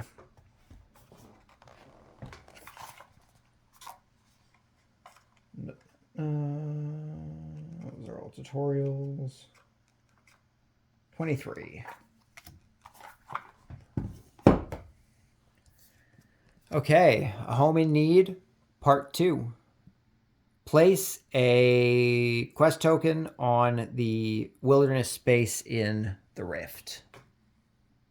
So we can move this one. We're going to a wilderness space in the rift. Where's the rift? Down here. Uh-oh. Okay, well, our quest is where the vampire is, so I guess if we want to continue with that quest, we're going to have to take on the vampires. And that's going to end our turn since we can't go to the market, and I don't feel like paying to open it up at the moment. I don't have that much gold, so it would probably be a waste of time for us. We don't have to draw an event card this turn, so what are we going to do? We could go down to Falkreath and work on that quest.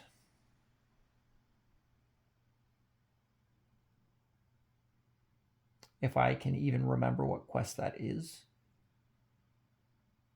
Oh, that's the world quest, isn't it? So if we go to Falkreath, I would have to clear 1 human and 1 Daedra enemy. After clearing any enemy, heal 2. After clearing any human enemy, heal 2. Am I not supposed to get my health back? I feel like that would only be beneficial. I'm pretty sure I get my health back between battles. My health and my stamina. I think my cannibal ability, my cannibal status card here is really only effective if I'm battling 2 creatures at the same time. Because I'm fairly certain you get health back when you complete combat. Dungeon exploration. Where's combat? Critical injuries, ending a combat, 37.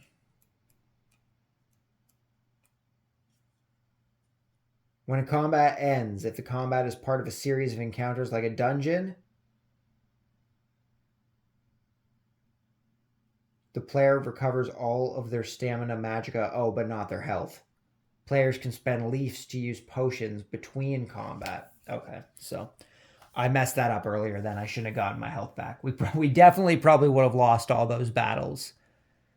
I'm going to have to keep that in mind, that I'm not supposed to put my health back up. But, well, we gave ourselves a bit of an unfair advantage. That's okay. That's all right. That's all right. What are we going to do here? 1, 2, 3, 4, 5. We could go to the mines over in the Reach there, which is our Atronach quest.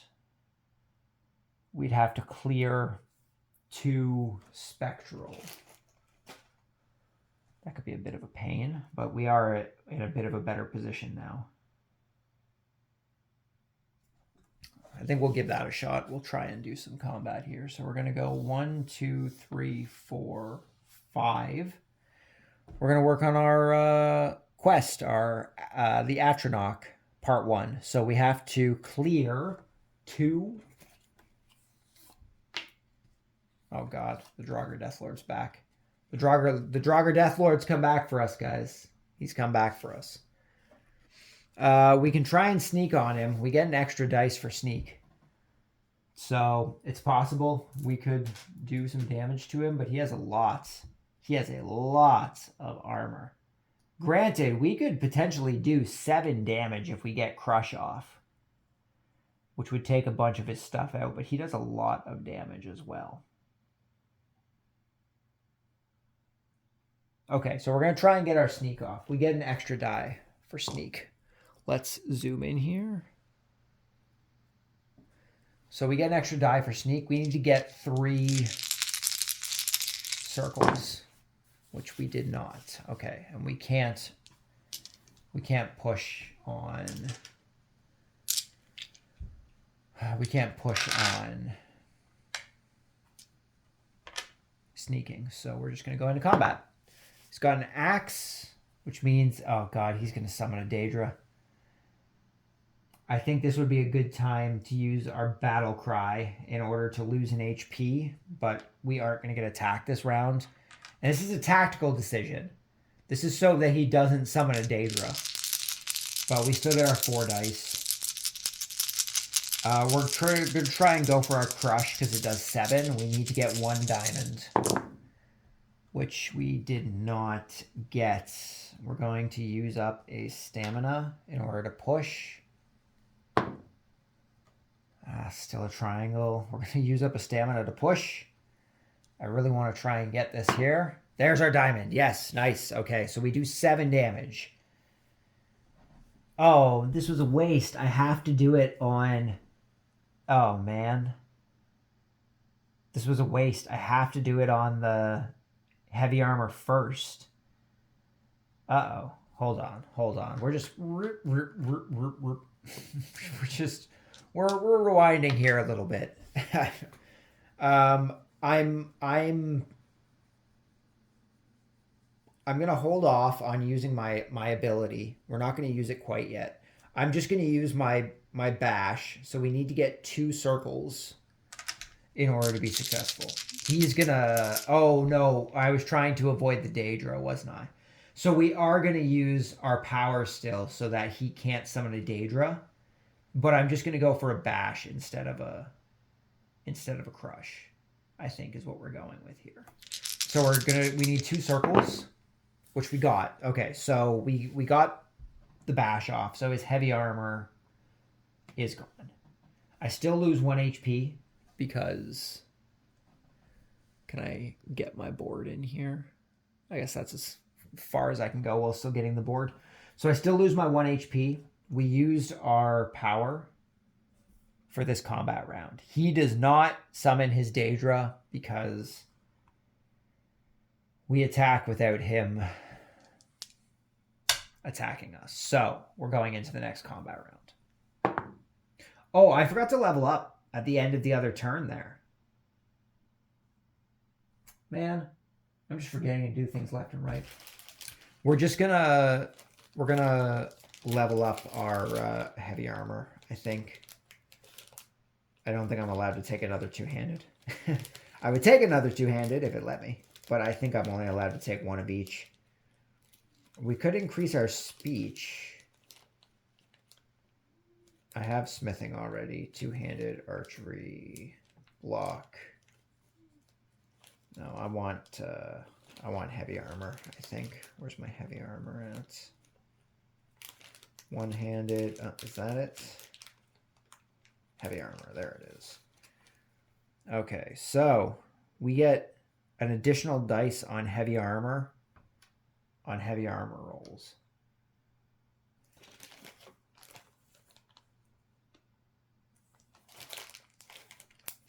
Okay, that was our level up. Sorry for retroactively doing that. I just forgot to. We still had to use one stamina to do our attack there.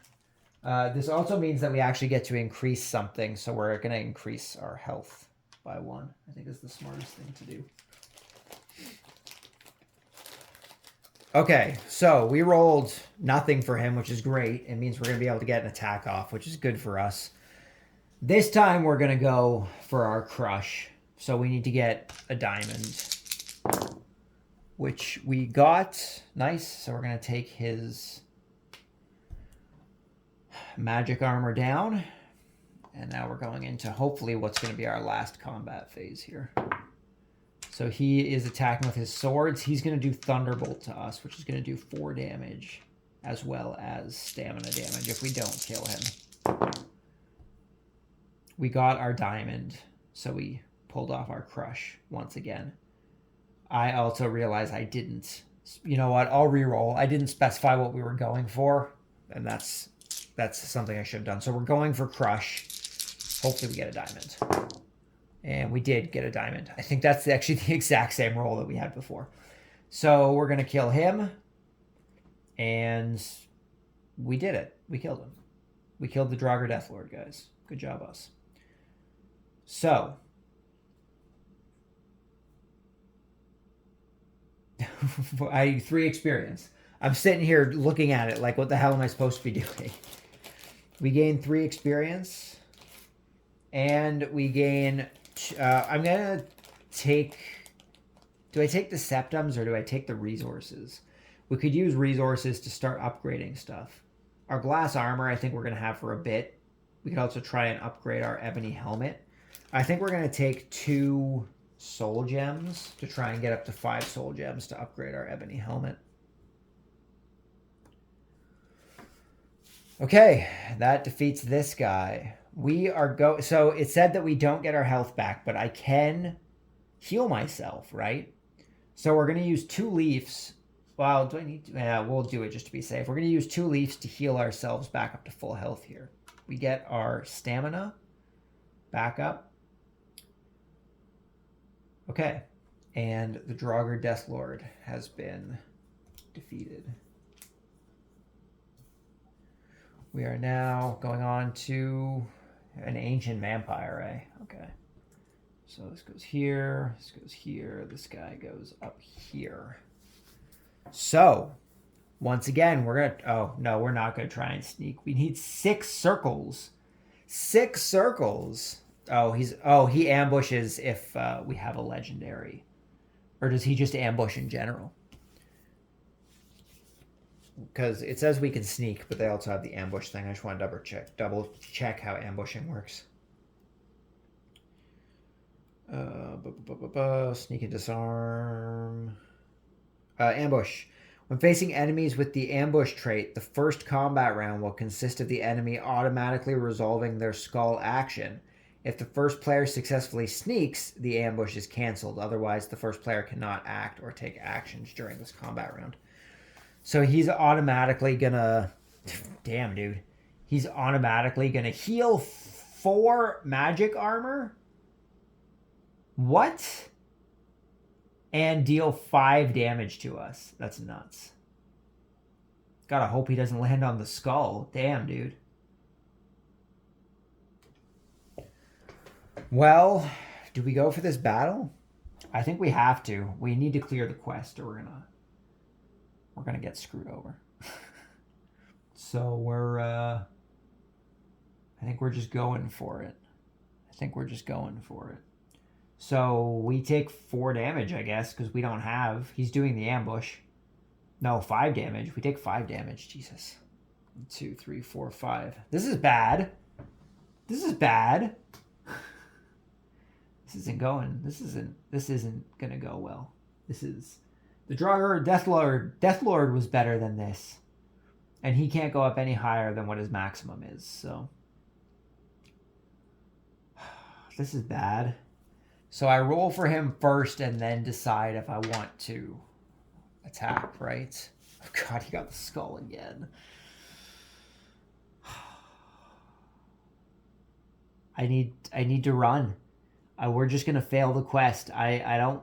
What happens if I die? I don't remember what happens if I lose combat. Combat, taking damage, final blow, critical injuries. So I need 35. Page 35, final blow and critical injuries is what we're looking at.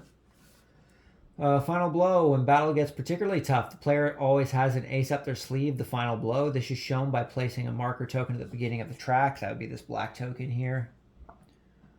When a player character receives any amount of damage that would reduce their health to the final blow or lower, the damage stops at their final blow token. From that point on, any amount of damage they receive will remove that final blow and cause them to become critically injured. This removes them from battle. If all players are removed from battle, the combat is lost. When a player loses all their health during combat, they are critically injured. This means that they had a close encounter with death, but managed to survive it. Still, there are consequences. The player who has been critically injured draws an event card and resolves it. The player takes any threat tokens as the number of players and distributes them between cards that accept them, or between strongholds.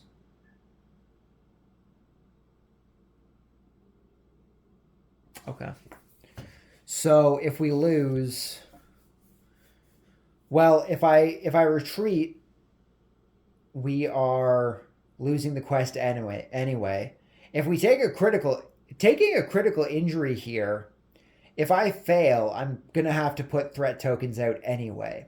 If I take the critical injury from the battle, I can potentially move Ulfric's army forward on the track, and we need him to reach the reach. So I think we're gonna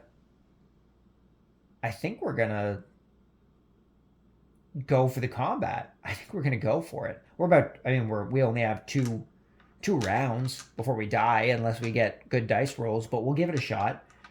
So we're just gonna go for our bash. We're just gonna go for our bash attack. So we need to get 2 circles, which we didn't. Of course we didn't. So we're going to push a stamina to reroll. Oh, God. Push another stamina to reroll. We're going to die anyway. I'm just trying to do something here. There's our second circle. So his heavy armor's gone. He does his attack, which puts us down to our final blow. Oh, this is rough. Okay. So what needs to happen? I need to hope that he rolls a blank 2 turns in a row. We need 2 turns in a row of a blank die so he doesn't attack us. Or a thunderbolt, because we don't have any legendary weapons. So we need a blank or a thunderbolt. That is not a blank or a thunderbolt. So he's doing 4 heavy armor to us. Dice. Plus dice to heavy armor. So we get plus dice on heavy armor skills. I just want to double check and see if that gives us an extra heavy armor. Not that it'll matter. It'll still kill us. I think all those are at the back here.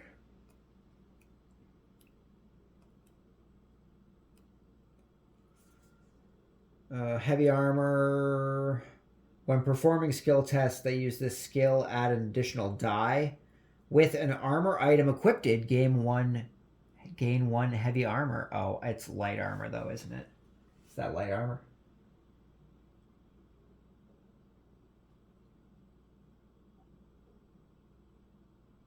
No. What's the symbol?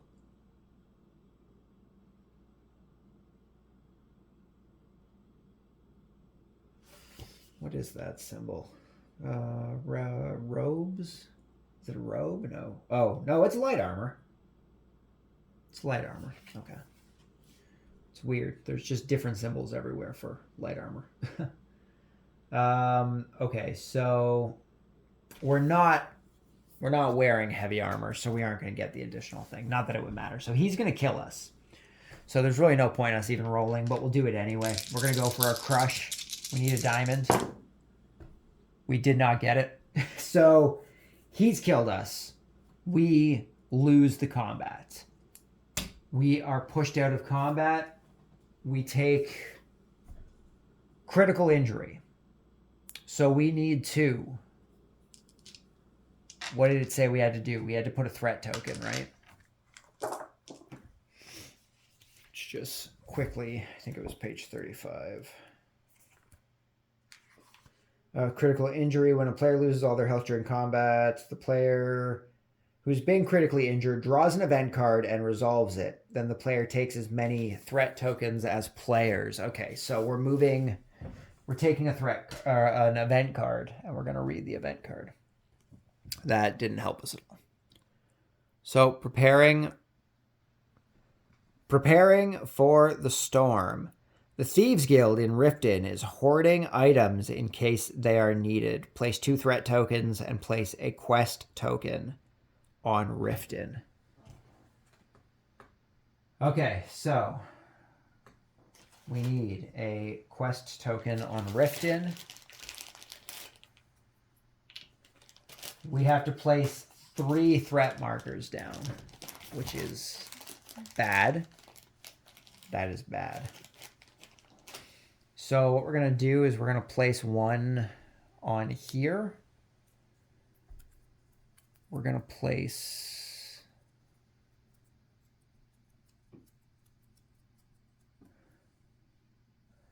I'm in the mines, eh? I was doing that one. I think we're closing off some more towns. We now have a quest in Riften. I think we're going to close off Windhelm and we're going to close off Winterhold. So hopefully we don't have to go back there. So we're closing off Windhelm. We're closing off... Oh no, Winterhold would go into rioting. So we're going to close off Morthal. Okay. This is turning into a mess. We also failed this quest, so we have to see what happens from that.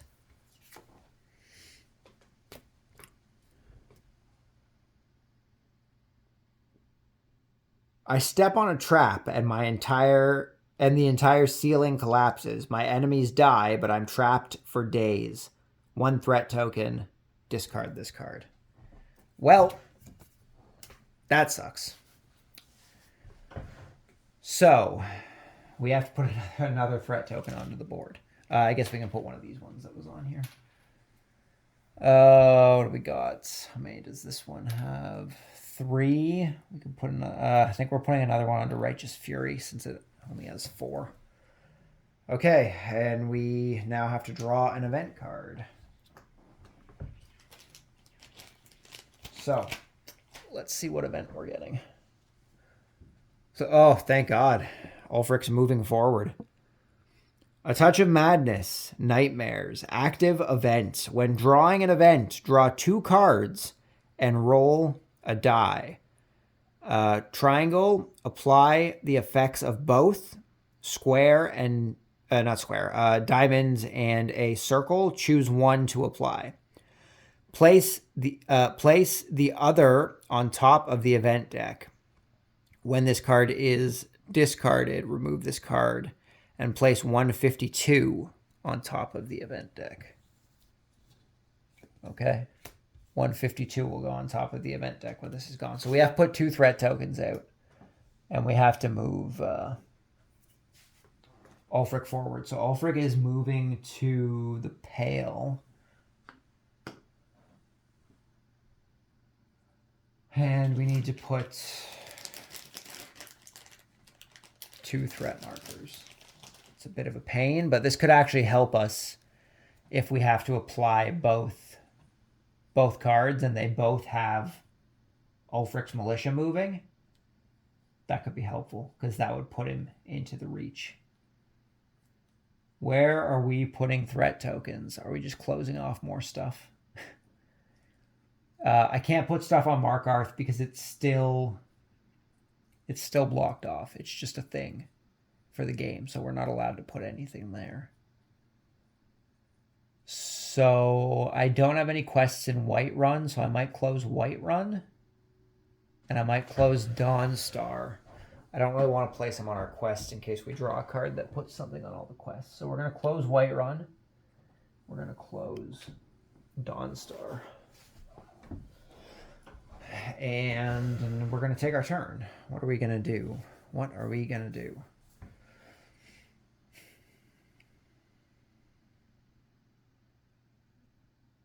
I'm taking these quest markers off. I don't like them cluttering up the board. Hopefully we don't run into the same problem we had in the first chapter. It feels so unnecessary to keep them there. What are we doing in the Reach? Ravens Part 2. We should have to go there. We won't have to do any... That seems pretty easy to do. I think we're just going to move up to the ruins here to continue on with this quest here. So we've got Ravens Part 2. So you're saying Phoebel is waiting for me in here. That's wonderful. Hopefully I'll be able to right all the wrongs I did her and tell her the truth. Hold on.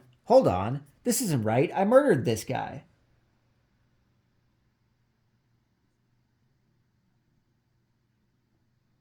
I murdered this guy, didn't I? Was this the right card?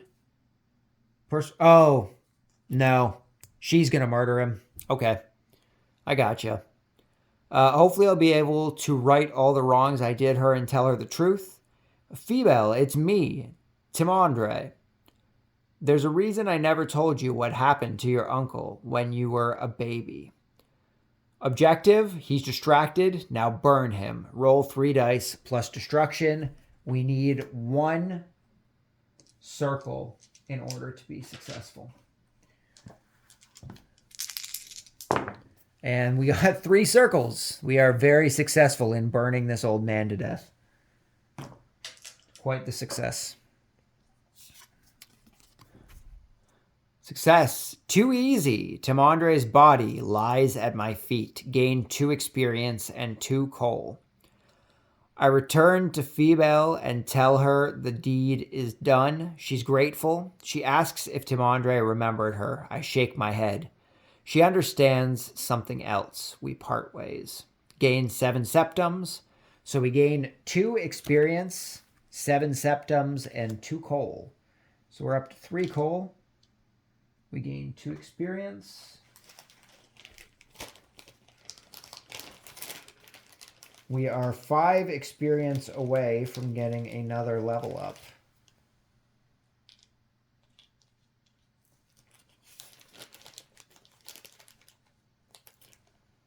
Oh, I think I was supposed to remove all the 3s out of the...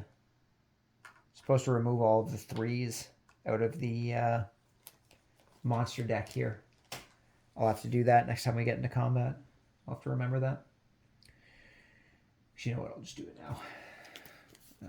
3, 3,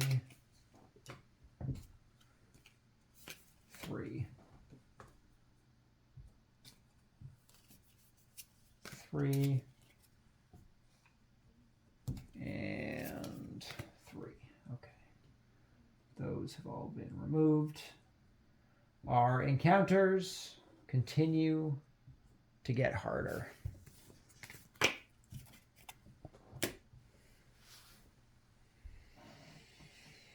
Okay. So we've completed that quest. I didn't get my 7 septums. I need 7 septums. So this would be 4. If I do that. And then if I discard one and flip another one over, that would be another 4. So we're up to 16 septums. Pretty good. And that is the end of that round. Was I on the off draw or the on draw? I feel like I drew that event.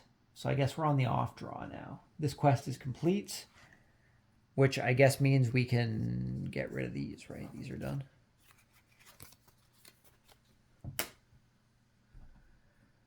Oh, man, this is going to be so disorganized trying to put everything back together once we're done the campaign.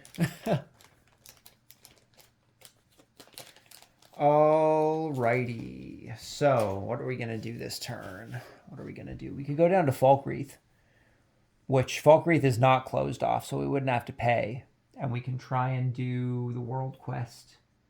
We'd have to clear a human and a Daedra, which could be deadly. But it's only 2 enemies, so that could be not too bad. That could be not too bad. 1, 2, 3, 4, 5. We could go up and explore a cave. 3, 4, 5. 1, 2, 3, 4, 5. We could explore that cave. 1, 2, 3, 4, 5. Ruins, wilderness. I think we're just going to go down to Falkreath and try and complete this quest. We could also sell our steel helmet to gain some more septums. So what we're going to do is we're going to come down to Falkreath. And the smart thing we're going to do before we start the quest is we're going to pay 5 septums in order to get rid of the threat token that's here so we can open up the market again. And then I'm going to use the market in order to sell my steel helmet, which is going to give us our 5 septums back. So I've just removed a threat token from the board for basically nothing. All I had to do was get rid of something I was going to get rid of anyway. Okay. And I guess while we're here, we're going to go for the quest. It's the only other thing we can really do. So we need to clear 1 human enemy and 1 Daedra enemy. So we're going 1 human, 1 Daedra. We are starting with the human. Of course, it's the level 7. It's always the level 7. The level 7s are always on top. What is going on? What is going on with these level 7s? Okay, so we're going to try and sneak this level 7 guy.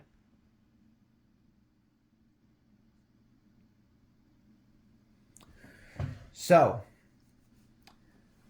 we're going to try and sneak this level 7 guy since we're wearing light armor. We need 3 circles. We did not get them. Close. We did not get them. So, what are we doing here? We've got so much. Just so much. Okay, what's he doing to us? Lightning bolt. He's doing blizzard for 7. What the hell is that? What on earth is that symbol? Oh, all players are affected. Well, I'm the only player. Okay, so he's doing 7 light armor. That's going to do 4 damage to us, which is pretty rough, as well as 2 stamina. But we should be okay. So we're going to go for our swing since we have to go get rid of the heavy armor first. Or we're just going to go for bash. So we need 2 circles, which we got. So that's good. So he is taking 2 stamina from us, plus the 1 stamina we used for our bash. So we lose 3 stamina. And we are taking 4 damage because we only have 3 light armor from our glass armor, and he's dealing 7 damage. So we're doing 1, 2, 3, 4. We are down to 3 HP. That is not good. His heavy armor is gone. We're going into the next round. Okay. Rolling. He gets his skull, which is ice spikes. That's going to do 4 damage to us. So it's going to put us down to our final blow. So I think this might be a good time to use our Nord power, our battle cry, to take 1 damage, and we get to attack without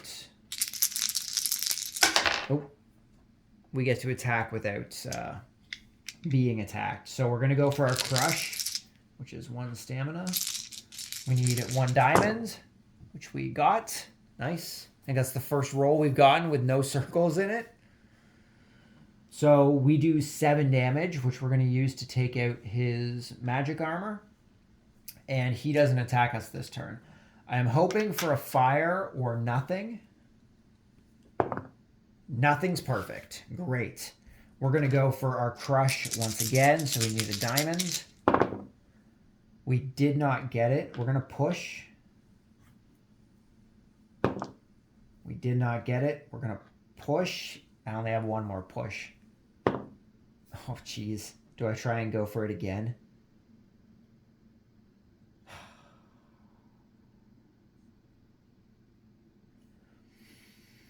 I have to, right?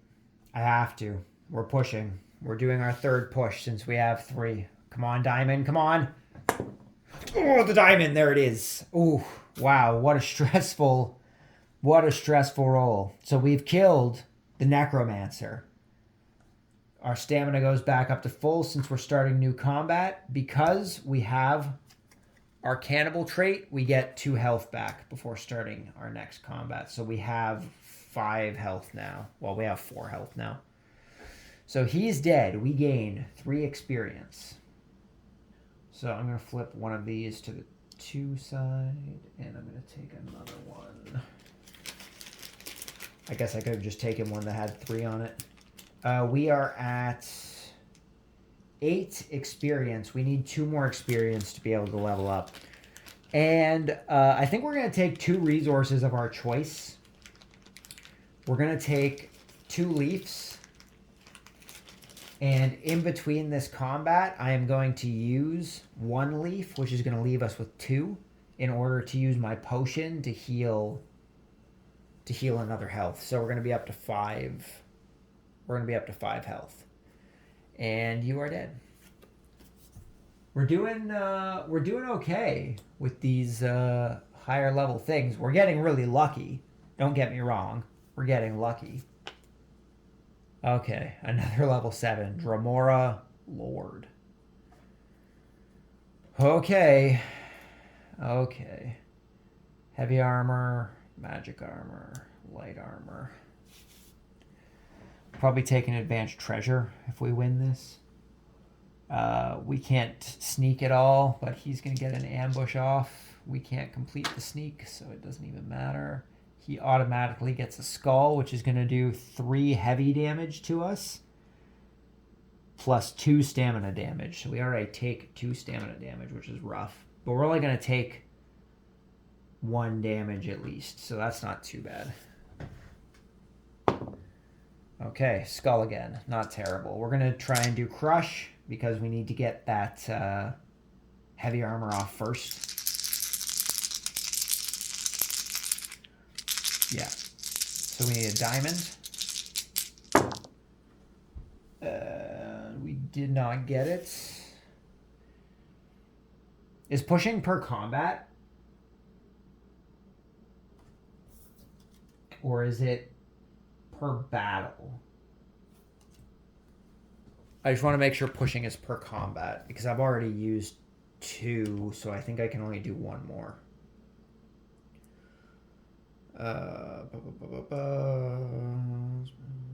Pushing in combat, 31.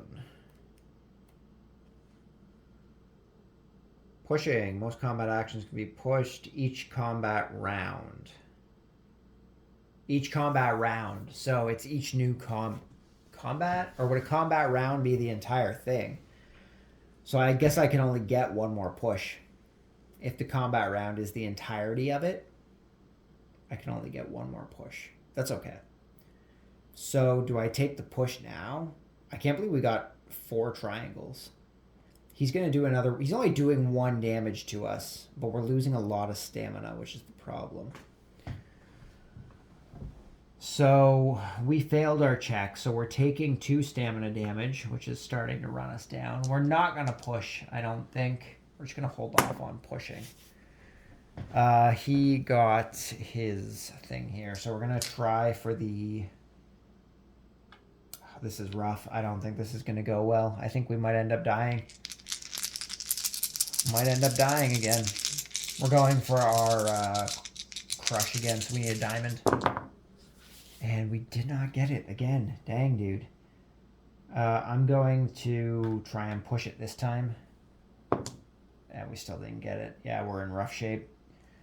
So we didn't get it. He's doing another 1 damage plus 2 stamina damage, which drains our stamina. We have no stamina left, which means we can't attack, right? We can't attack at all because we have no stamina left. So I think we're kind of out of luck for battle. So what we're going to do is we're basically going to let ourselves die.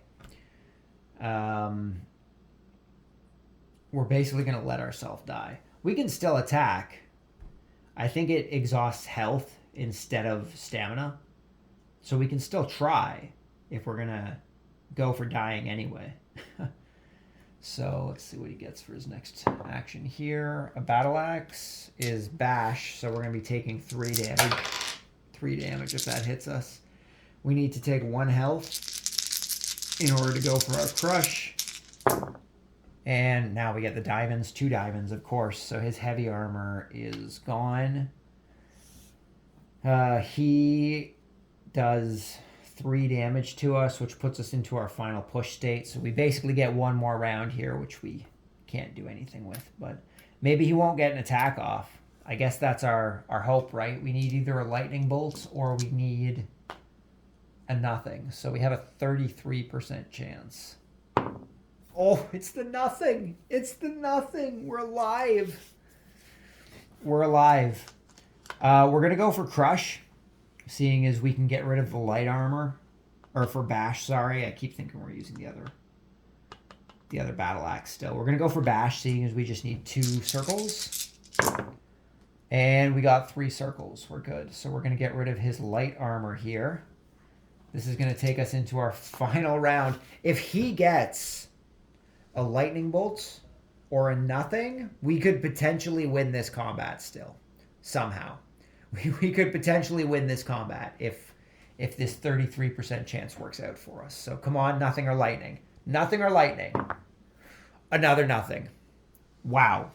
We have to go for crush, which means we have to get a diamond. Oh, except we have to exhaust health in order to attack. We'd have to kill ourselves to be able to attack. Huh. Well, that's a predicament, isn't it? That is a predicament. I have no way to heal myself, eh?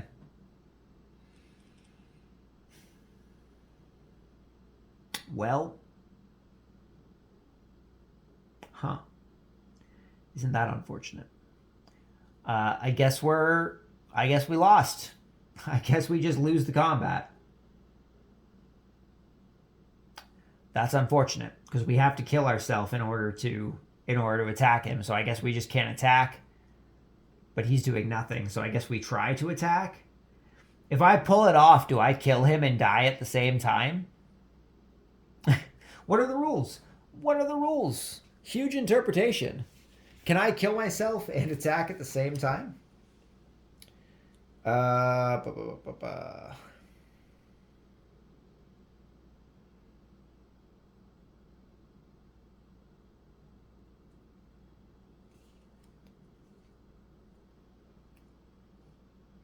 Where's that combat reference page?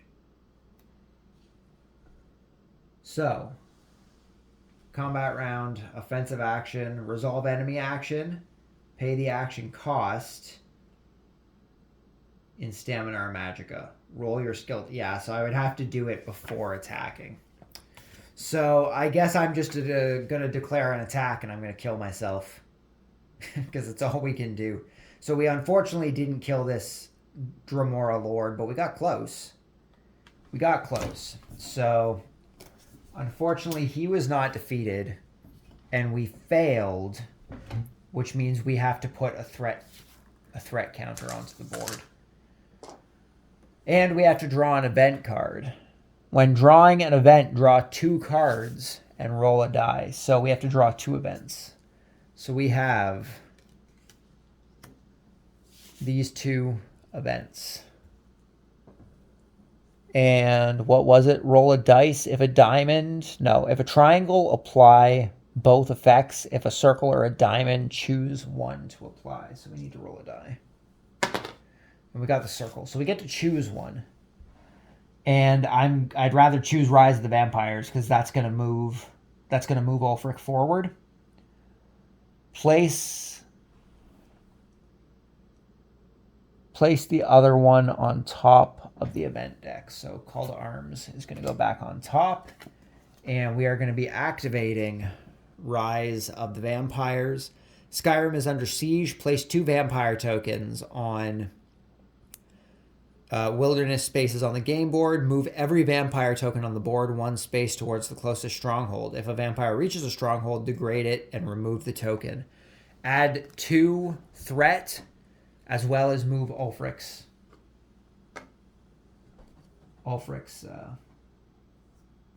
army. So we have to put 3 threat on now, but and we need to add 2 vampires. So 2 vampires are going on to the board.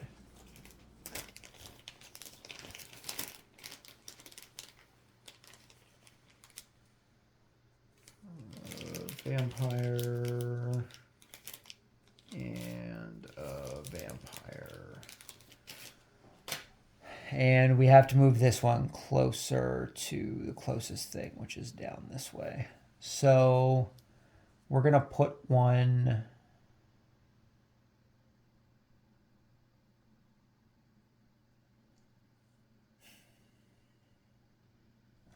here. And we're going to put one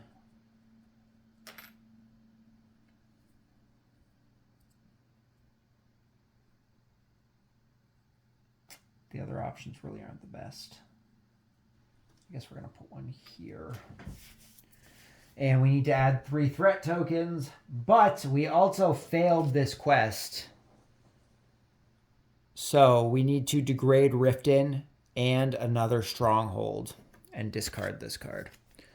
So we need to degrade Riften and another stronghold. So Riften has now become closed off. We're going to degrade Falkreath. And then we need to place these 2 other tokens. We're going to place one onto A Home in Need Part 2. And we'll place one onto Righteous Fury. Zoom out here. And that's, I suppose that ends the turn. That ends the turn. So we now have to draw an event card, which means we have to draw 2 event cards, which are the last 2 cards. Yeah, which are the last 2 cards. So we have to roll a die. And we got a triangle, which means we have to apply both of them. So we will start by applying Call to Arms. Call to Arms is a world quest. The companions are looking for new members to join their ranks. Can you prove yourself worthy? Put 2 threat tokens on the board and put a quest marker onto Whiterun. Well, we are in a bit of trouble here. We're in a bit of trouble. Hopefully things are wrapping up soon. And we need to put 2 threat tokens out.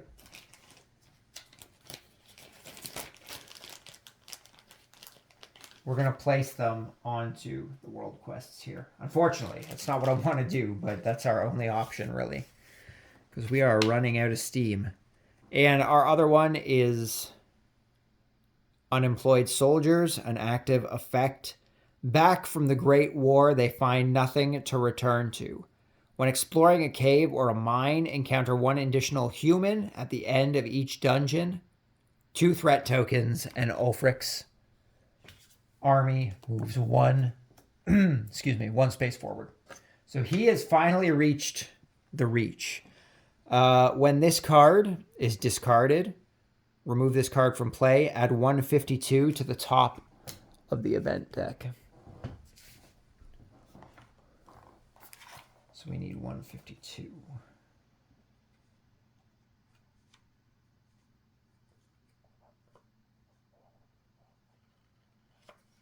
151 and 152 is being added to the top of the event deck.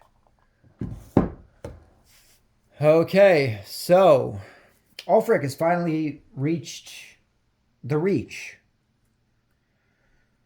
Once the Ulfric Militia token is in the Reach, draw card 205 as a quest for all players.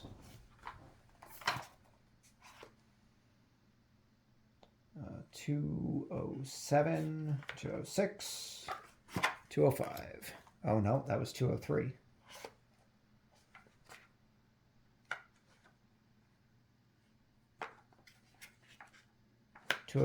Oh.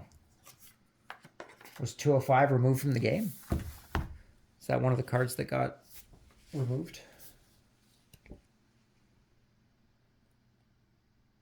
Oh, it was one of the cards that got removed because it told me to take it out. I don't know why it would have told me to take it out when I had to draw it anyway. 205, there it is. Okay. Alrighty, 205, the High Elf. Put a quest marker on the cave in Hafengar. So that is our current... Where's Hafengar? Elmark, Hafengar, up here. Okay, so that is our new objective, going up that way. And I guess that's just what we're going to do. We're going to start heading up that way. So 1, 2, 3, 4, 5. That would put me on a Daedra, which I really don't want. 1, 2, 3, 4, 5. I don't have to explore places if I don't want to, I'm pretty sure. Pretty sure. I can't confirm that, but I'm pretty sure. 1, 2, 3, 4, 5. 1, 2, 3, 4, 5. I don't want to battle that Daedra, so I'm definitely not going up to that spot there. 2, 3, 4, 5. We could go to the ruins and just not encounter them. 1, 2, 3, 4, 5. We could go to those ruins and not encounter them. 1, 2, 3, 4, 5. We could go to a cave. We could do the cave. The animals aren't too bad, right? Right? Animals aren't too bad. We'll go explore the cave. So we're going to do 1, 2, 3, 4, 5. This is going to bring us closer to our quest. And we're going to explore this cave. We're going to do some cave exploring. So we have to do 1 animal and 1 human for this one. So our animal is going to be first. I guess we can get rid of this marker for Falkreath. Correct? Correct. So our first animal, oh, the Charis is back. We're better equipped for you this time, Mr. Charis. And we need to do a human. So we're going up against the Charis first, which means that we can't really try and sneak on him. You need 5 circles for the sneak to work, and that's just not going to work. So we're just going to go into our first round of combat here. Lightning Bolt. He's going to do Claw for 4 light armor, so he's only going to be doing 1 damage to us, which isn't too bad. Oh, he also has the ambush, though, so he would be doing 3 heavy / light armor. So he'd be doing nothing to us, but we would take a stamina because it would knock us back, right? Okay, so we now go into combat. So we rolled the lightning, so he's going to be doing claw. We now need to pick what we want. I need to put his stuff on. We're going to go for crush because we need to get that heavy armor gone, and we can get rid of it in one hit with crush. Oh, we can get rid of it in one hit with bash as well, though. So we could go for the bash, which is better odds, and it would still work. So we're going to go bash. We need 2 circles. And, whoa, 4 circles. We got 4 circles. Dang. Okay, so we do the bash for 4 heavy damage. And then... Oh, I totally forgot resting is an option. We probably could have rested in our battle against that Daedra there to get some stamina back. He already did his... No, he didn't do his damage to me. I haven't done it yet. So he did 4 light armor. So we're going to take 1 damage from that claw attack. Okay, next combat round. We just have to get rid of this light armor. He is doing a skull, so he's going to be biting us. We're going to go once again for our bash. So we need 2 circles. Wow, no circles. What are the odds? We're going to push twice. There's our 2 circles. Perfect. So he does nothing to us. We take out his light armor. We gain 2 experience, which is actually going to put us at enough to level up again at the end of this, which is great. And I think we're going to take a basic treasure. We can use it to sell, right? Or should we take 2 leaves? We could take leaves to heal ourselves in the future. I think we're going to take the 2 leaves instead. So we're taking 2 leaves. We got our 2 experience. The Charis has been defeated. We now go on to our human enemy, which is a Falmer spell sword. I guess it's a humanoid enemy and not so much a human enemy.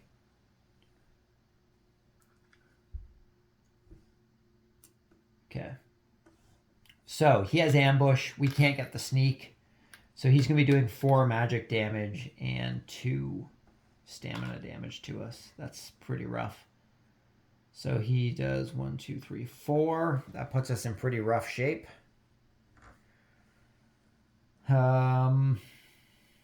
Okay, that's fine. That's fine.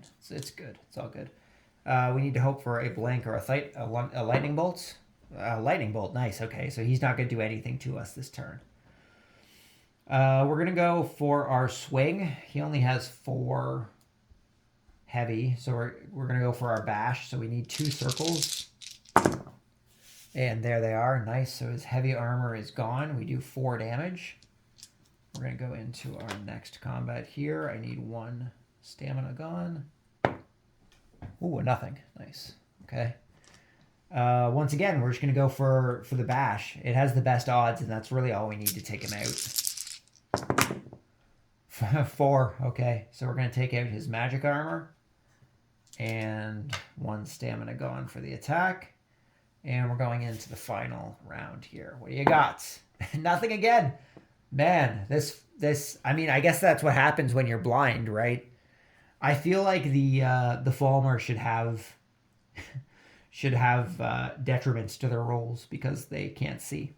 We're just gonna go for bash again. It's the most likely, and we got it. Perfect. So he's dead. We're gonna gain 4 experience, which doesn't matter because we can't gain more experience because we're gonna level up anyway. And we're gonna take 5 septums. We're just going to take some money.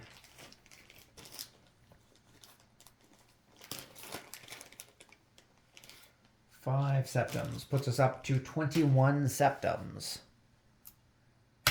He's dead because we were exploring a cave and 6 was the highest enemy that we faced. We are going to get to draw an advance treasure from exploring this cave. And we got the Ring of Alchemy. fit. There we go. Alchemy, when gaining any components, change one component for one component. Okay, when gaining component, change one component for one component. All right. We could sell that for some gold. It's not too bad. Alrighty, and that's going to be the end of this turn. So let's zoom out here. We are now, I think we're just going to, where are we going? We're going to the cave in Hafengar. So I think we're just going to come up to the cave here. We're just going to come up to the cave here. And we're going to continue on with our main quest.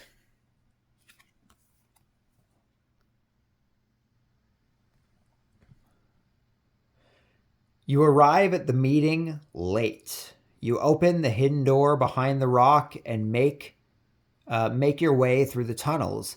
At the end, you find a large chamber. There you find the bodies of Irair, the Haggler, Adwell, the Summoner, Marash, the Mountain, and a dozen other blades. Betrayal. A dying Irair, the Haggler, whispers, "It was Corellian all along. We all knew it. I found his hideout. Make him pay for what he's done." Objective, flip this card. Your goal is clear now. Corellian, the hunter, needs to die, and the Khajiit Moiva Karnai needs to be stopped. If they know the blades in Skyrim, everyone's life is in danger. Are you ready for the final battle? Each player gains 5 leafs. Discard S33. Chapter 2 is complete. Place all the cards and surplus tokens in a different save game box for each player. So we did it. We got through chapter number 2 of Scenario 1. We gain 5 leafs, so I'm going to do that. 2 from here. We'll gain another one with 3. So we're now up to 9 leaves. 3 coal, 3 soul gems, 21 gold. Oh, and we're also able to level up. This is supposed to be flipped over. So we can level up our character as well. We need to discard S33, whatever S33 is. 63. 30. It's not in this one.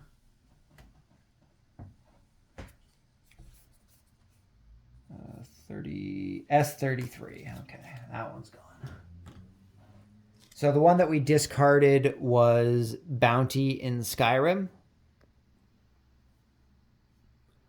When entering or moving through any stronghold, choose either roll for speech, failure, turn in 5 septums, or option 2, clear 347. So we don't have to worry about that. So that is discarded, and we have finished the chapter. We now have to muster our strength in order to go take on, Karnai? Moiva Karnai, as well as Corellian, who has apparently betrayed the Blades, which is, a little annoying, but what are you going to do? So that's it for this chapter of Scenario 1 of The Elder Scrolls V Skyrim The Adventure game by Bethesda Game Studios and Modifius Entertainment. Trademark. Thank you guys for stopping by. Hopefully you enjoyed it. If you have played Skyrim The Adventure game, let me know what you think down below. Do you enjoy it? Are you having a good time with it?